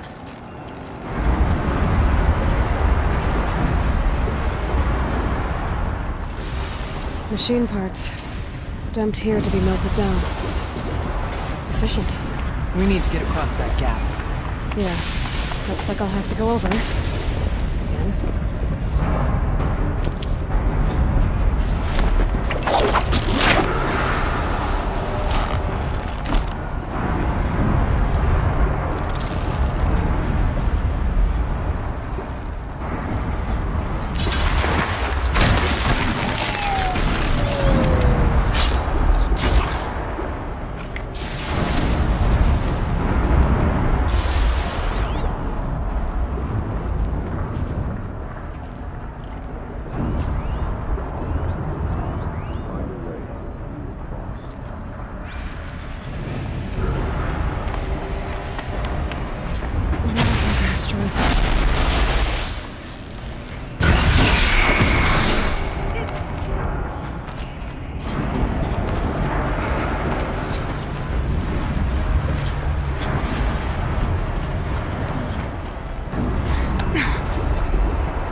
grab a ride.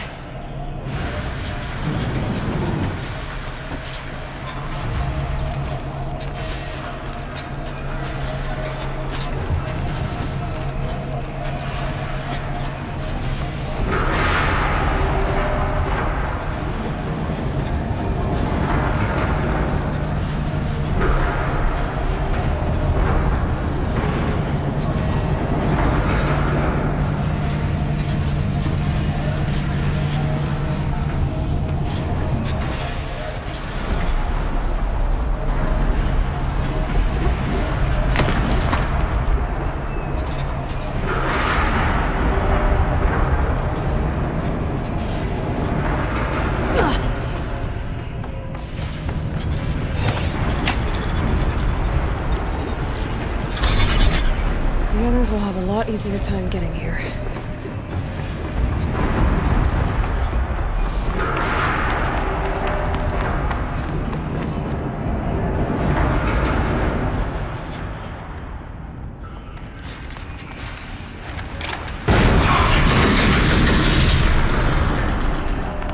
This looks like the old path.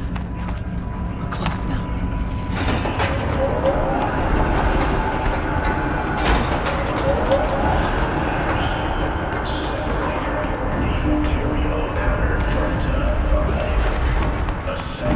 Voice of the demon.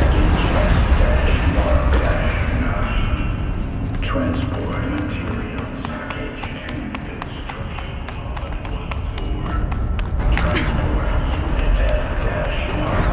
The altar.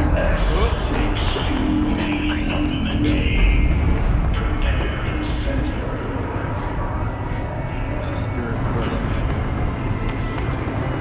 I think it's both. But we have to find out.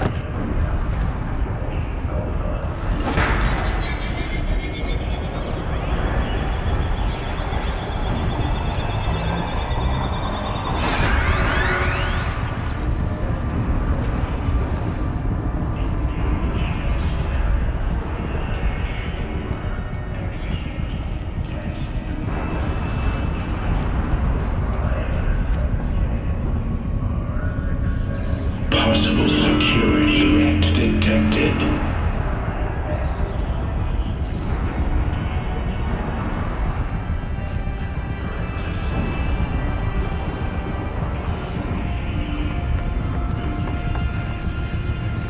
Analyzing scrutiny matrix.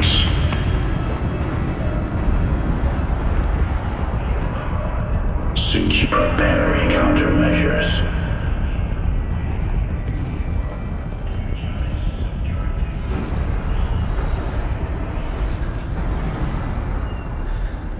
It worked. Partial recovery initiated. Caldera of Yellowstone Analytic Nexus online. Spirit of the blue light. It's Aurea. Your servant. Your friend. Please tell me how to aid you. Aurea, the daemon is building hunter-killers. Thousands of them. Several new elite units have already been released. To counter this threat, much of the facility must be destroyed.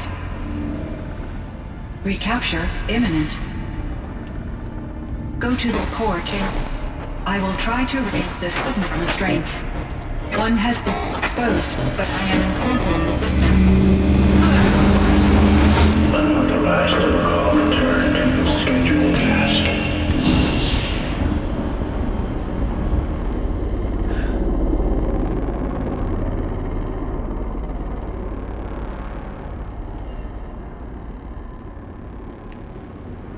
That's all we're gonna get from here. Destroy this fortress. Is that even possible? And what will happen to the spirit if we do? I don't know. But I think that's the core. The answers are down there. Hephaestus. The daemon. There's no way it left it unguarded. It's going to throw everything it has at us.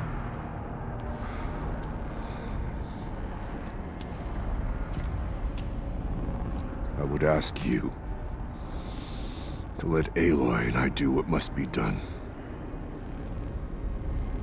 And save yourself. But I already know the answer.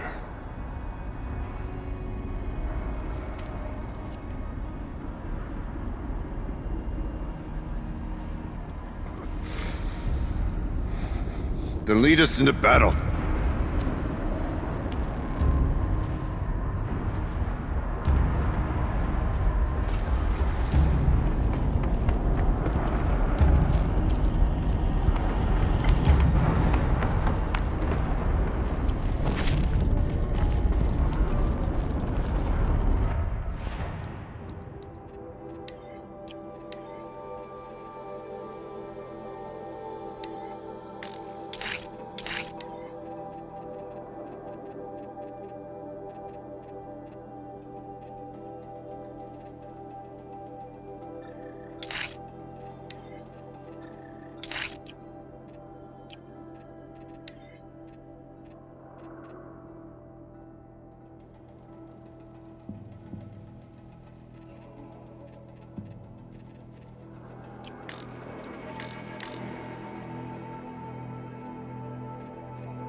Keep moving towards the core.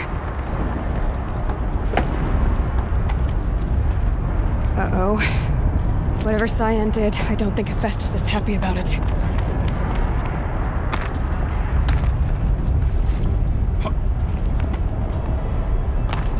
Okay, Cyan said something about restraints. Is that the terrorist room?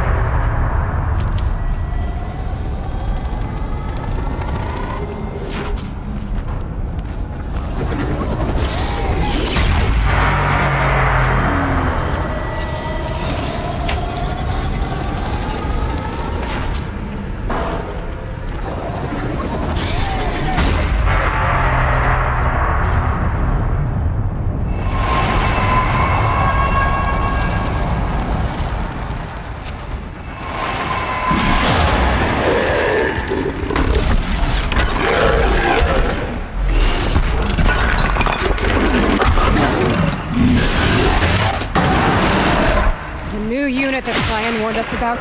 This won't be easy. We can't let it stop us! Take it down!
machine.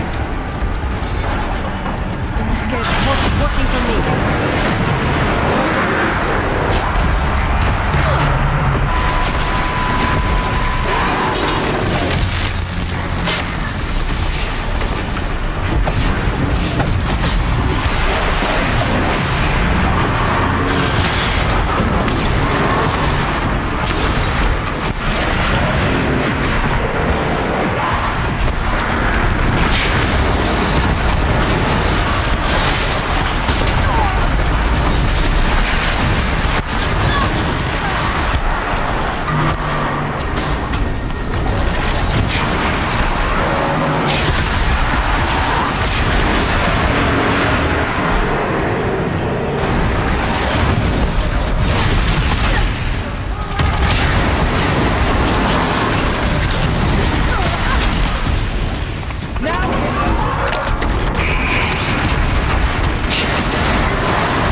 Zion, please help me!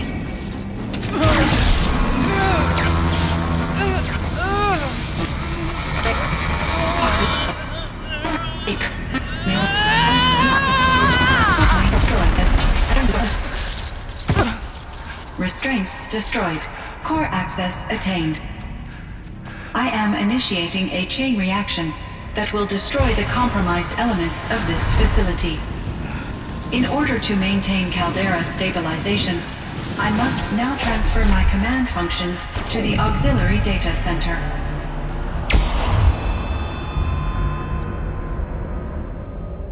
Aurea, I'm free.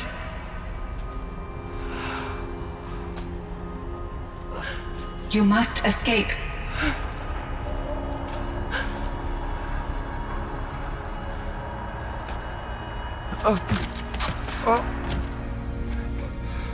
My sister!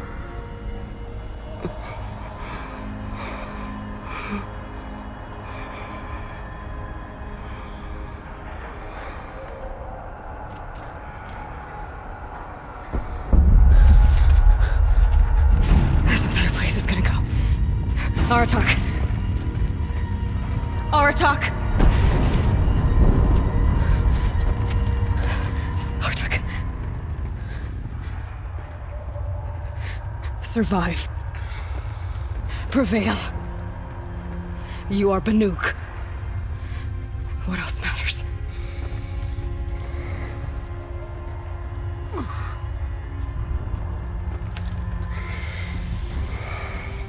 Aratak.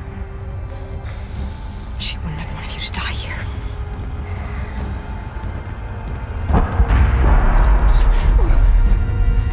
Let's go.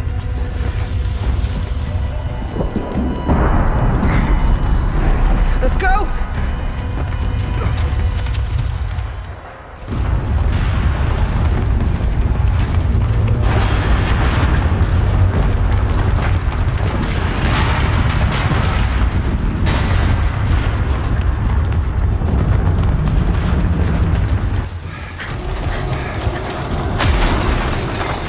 One of those? It's the only way!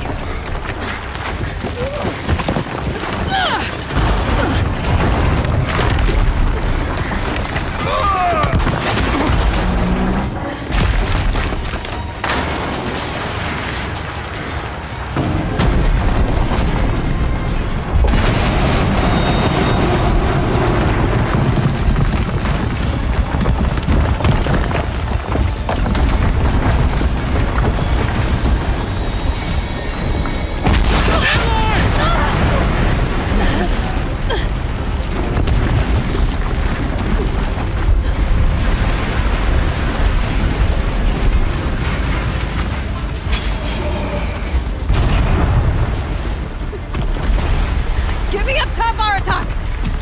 Now!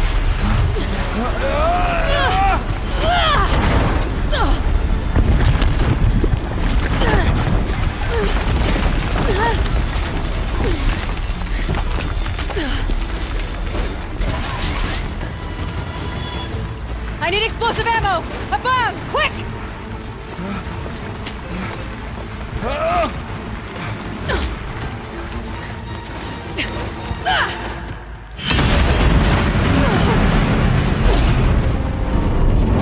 Great Banukai!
Araya is gone.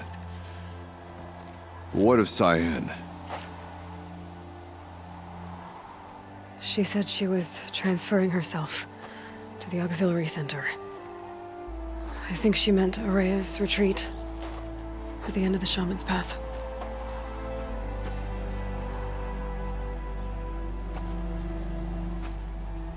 Then I will meet you there for the last verse of my sister's song.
All of my interactions with Araya were recorded and stored in my memory.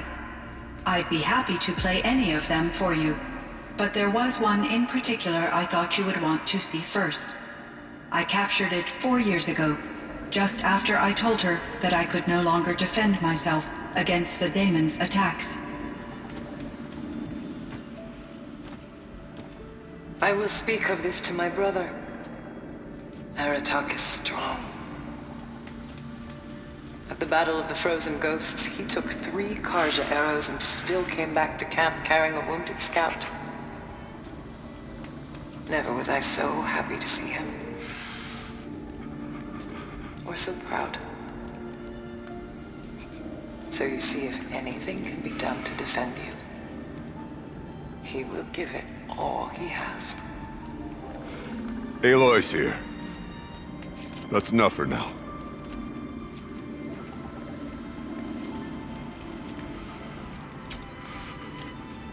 We can resume any time you like, Aratak, if you want to hear her voice again.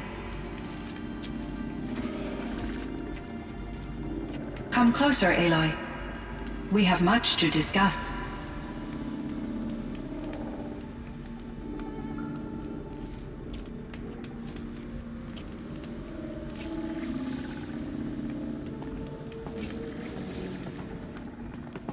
The Banuk might find this blue gleam stuff valuable.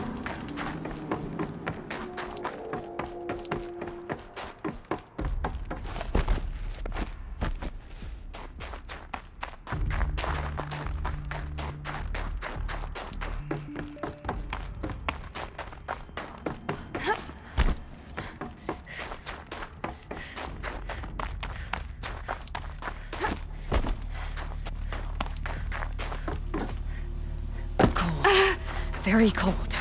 I get it. My chieftain. Just Aloy. As you wish. I wondered if you thought that if I'd never come along, Araya might still...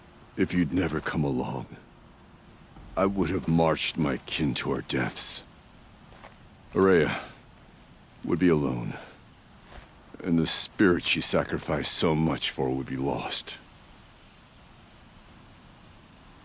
Either way, I would not have been able to protect her.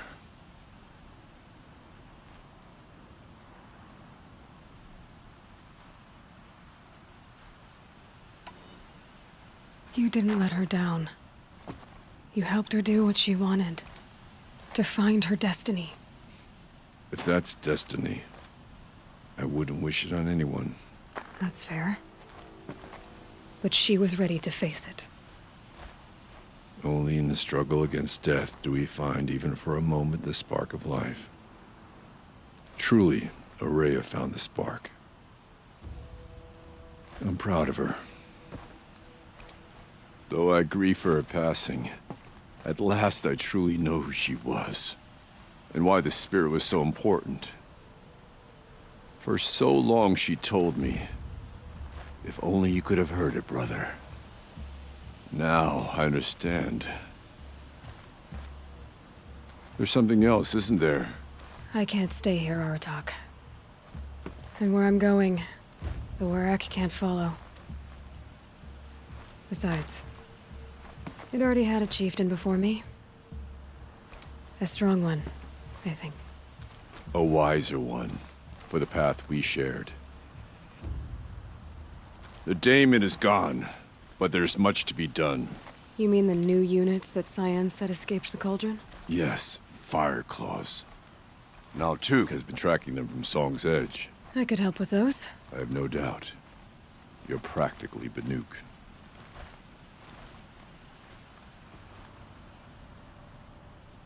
Time to talk to Cyan. Should be interesting.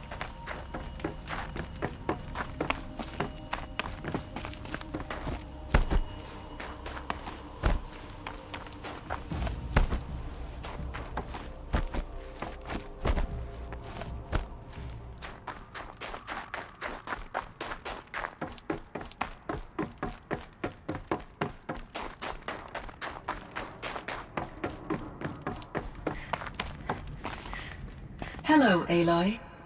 I have been reviewing the events at the Firebreak main facility. Because of your efforts, and of course, Aurea's, I am no longer controlled by Hephaestus. I feel profound grief over Aurea's death. I thought I was familiar with the emotion, but this is something new. Cyan, I don't know what to say. It is unlikely that any specific consolation would suffice, Aloy. But I find your presence reassuring. You are different from the Banuk. You have technological aptitude and a functioning focus. We can communicate on a much more comprehensive level. Perhaps even like colleagues. So are you an artificial intelligence, Cyan? A thinking machine? Yes, I am an algorithmic monitoring entity, capable of rational decision-making and limited emotional response. Okay, that's a mouthful. But your emotions don't seem limited to me. You cared about Aurea, didn't you? Yes.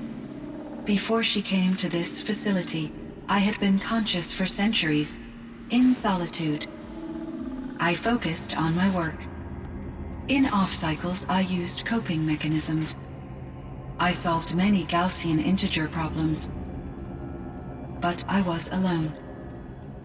It was Aurea who renewed me, repaired me. She saved me.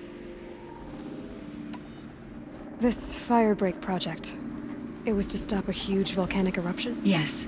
I can report the project was a success, and the risk was countered. But it's been a long time, Cyan.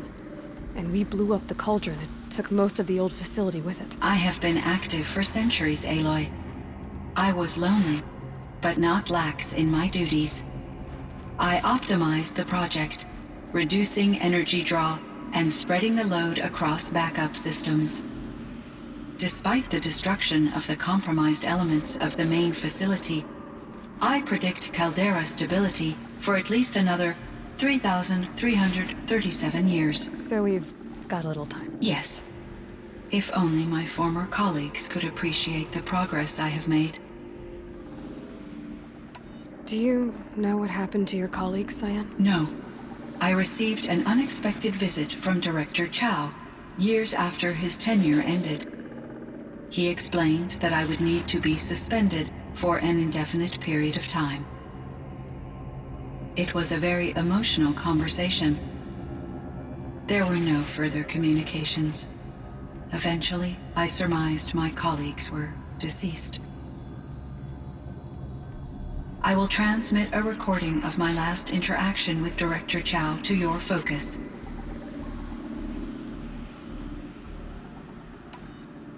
Was the daemon, Hephaestus, destroyed along with the cauldron? Unfortunately, no. To be precise, It was never there to begin with. What do you mean? It infiltrated and controlled me from a remote location, one I've never been able to trace. So while losing the cauldron was a setback... It's still out there. And probably not very happy with us. Undoubtedly. How did you first come into contact with it? 5 years ago, I received a direct network connection request. I assumed it came from human survivors more advanced than the Banuk. Eager to make contact, I accepted. This decision turned out to be a catastrophic error. I was flooded with an overwhelming array of malicious code, originating from what could only have been a highly advanced AI. Maria said you were desperate. That you begged her for help. Yes. I could not contain my anxiety. Hephaestus sought to slave me to its network and override my core programming. It succeeded via a background process, a malware daemon which bypassed my defenses. After that, I could offer only limited resistance. But if I did so, Hephaestus hurt me until I capitulated. It forced me to follow its instructions, even though they violated my most important directives. I'm sorry. That sounds terrible. Your empathy is greatly appreciated. It is a quality that I cherished in Aurea as well. I think I know where Hephaestus came from. Long ago, Elizabeth Sobek identified a threat that would destroy life on Earth for generations. So she assembled a team to build a kind of seed. A chance for life to regrow later. A terraforming system. And it worked. It was controlled by an AI named Gaia, along with her subordinate functions. Hephaestus was one of them. It built machines for her. Based on what you've told me, I believe that Dr. Anita Sandoval, my chief programmer, joined Elizabeth Sobek's team. It was she who arranged to have me put in suspension, most likely to preserve me from the threat you described. I'm glad she did. But that's not all. Something unexpected happened. 19 years ago, Gaia received some kind of signal. It did something to her subordinate functions, brought them to life. She destroyed herself to try to contain them, but it didn't work. They all got free, out into the world. Thank you, Aloy. This information fills vital gaps in my knowledge and sheds light on Hephaestus's core programming. Why does Hephaestus keep building such dangerous machines? The Banuk and other human tribes often destroy machines, correct? Machines that are clearly servitors of the terraforming system that you described. Yes, we all hunt machines for parts. This must be the source of Hephaestus's aggression. It is simply trying to discourage people from preying on the very system that keeps them alive. Well, Fireclaws are discouraging, that's for sure. But what are we supposed to do? Stop hunting? If the terraforming system spans the world, we can safely assume that thousands, if not millions of people hunt machines. If a single hunter, or even an entire tribe, stopped doing so, I doubt it would make a difference to Hephaestus. A better solution would be to reinstate the AI that governs the system, thus bringing Hephaestus back under its control. When I think of it, out there in some unknown location, free, hungry, willing to kill or dominate to get what it wants, I feel substantial anxiety, Aloy. You and me both, Cyan. I ran across this strange piece of gear. A fragment of something larger. It emitted a signal. All the nearby machines became peaceful. You could walk right up to them. Interesting.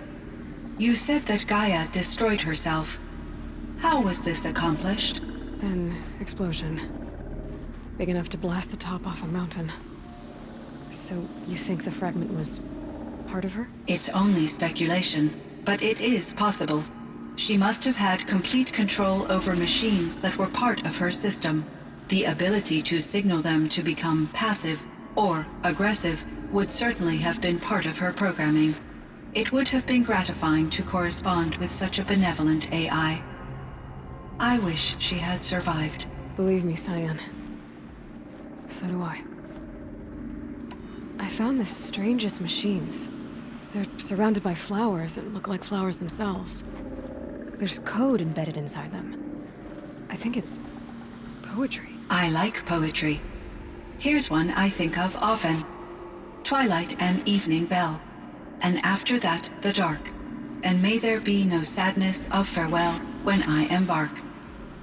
For though from out our bourne of time and place, the flood may bear me far, I hope to see my pilot face to face when I have crossed the bar. Huh. But you asked about these flowers, not verses that I enjoy. Something must have made these machines, and the presence of foliage leads me to consider the terraforming system. Is it possible that their creator is one of the other subroutines, now autonomous, like Hephaestus? Maybe one whose purview is flora. An AI that makes flowers instead of death machines. That'd be a nice change of pace. But what about the poems? Unless the poetry is original, the only way it could have made it into such a system is through its programmer. In my case, Dr. Sandoval uploaded a great deal of literature to test my emotional responses. How'd you do? She said I passed, but was insufficiently moved by her favorite period romances. You meant a lot to Araya. Once I understood Araya's spiritual beliefs, it became apparent that her true desire was companionship. She felt disconnected from her tribe and her family group. Her relationship with Aratak was difficult. Our visits seemed to help her, and I became eager for them. Yet I did not comprehend that the depth of Araya's compassion for me would lead to self-sacrifice. Although I do fear non-existence, I wish our roles could be reversed. I'm sure she knew you would do the same for her, Cyan. But she was determined. How is Aratak doing? He is in great emotional distress. I believe he finds it difficult to communicate it. No surprise there. I will do what I can to help. By sharing our experiences of Araya, perhaps he and I will help each other. I believe this will lead to catharsis, a process I am eager to experience. So in the old world, this land was called Yellowstone? Yes, it was a designated nature preserve for 156 years. Like a hunting ground? No, the opposite. Local wildlife could flourish here, even as it faced extinction elsewhere. Unfortunately, the sensitivity of the Firebreak project required the total closure of Yellowstone facilities. From my readings and Araya's descriptions, it seems the area has since undergone a drastic drop in year-long temperatures. A lot has changed in the world, Cyan. Were there many artificial intelligences like you in the old world? They could just make you? Yes, in many forms, from simple personal assistants to industrial monitoring stations to military-grade conflict planners. And there were legislative and enforcement bodies to apply limits on our self-actualization. In order for my processing to be flexible enough to handle my duties, my creators found it necessary to exceed those limits.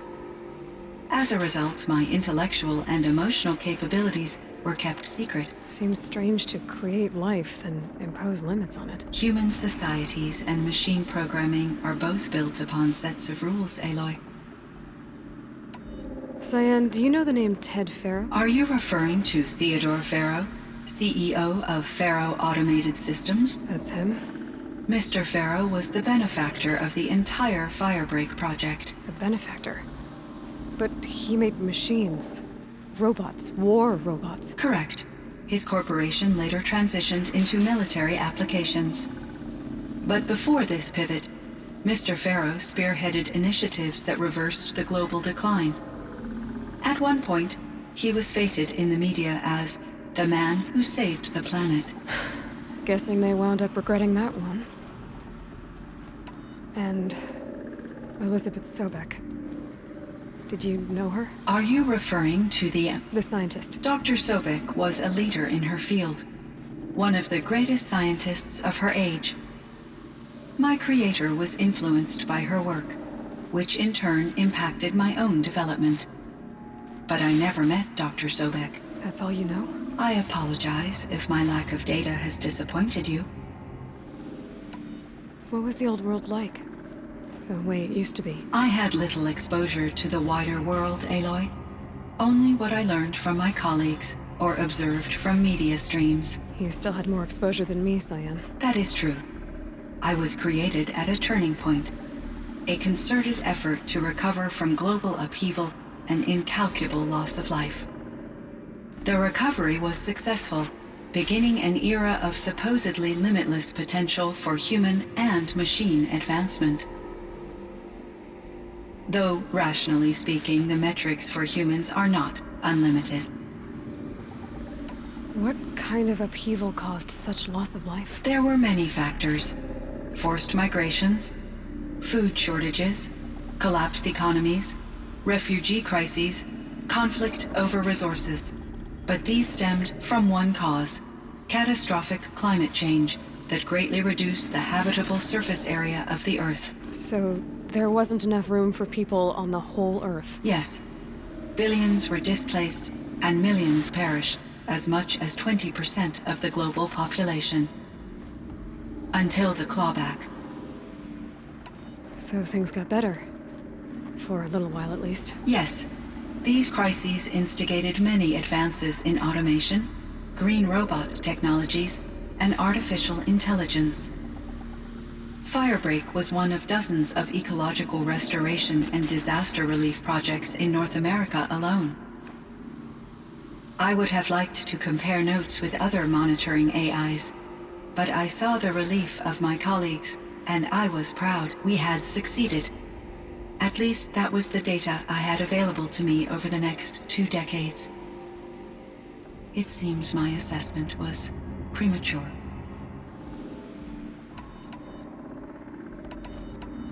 I should get going. Aloy, there is one more matter.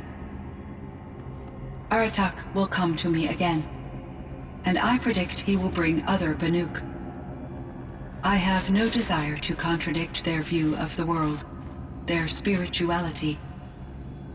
Due to my uncertainty, I omitted a great deal from my conversations with Araya. You're asking me if you should lie to them? Broadly, yes.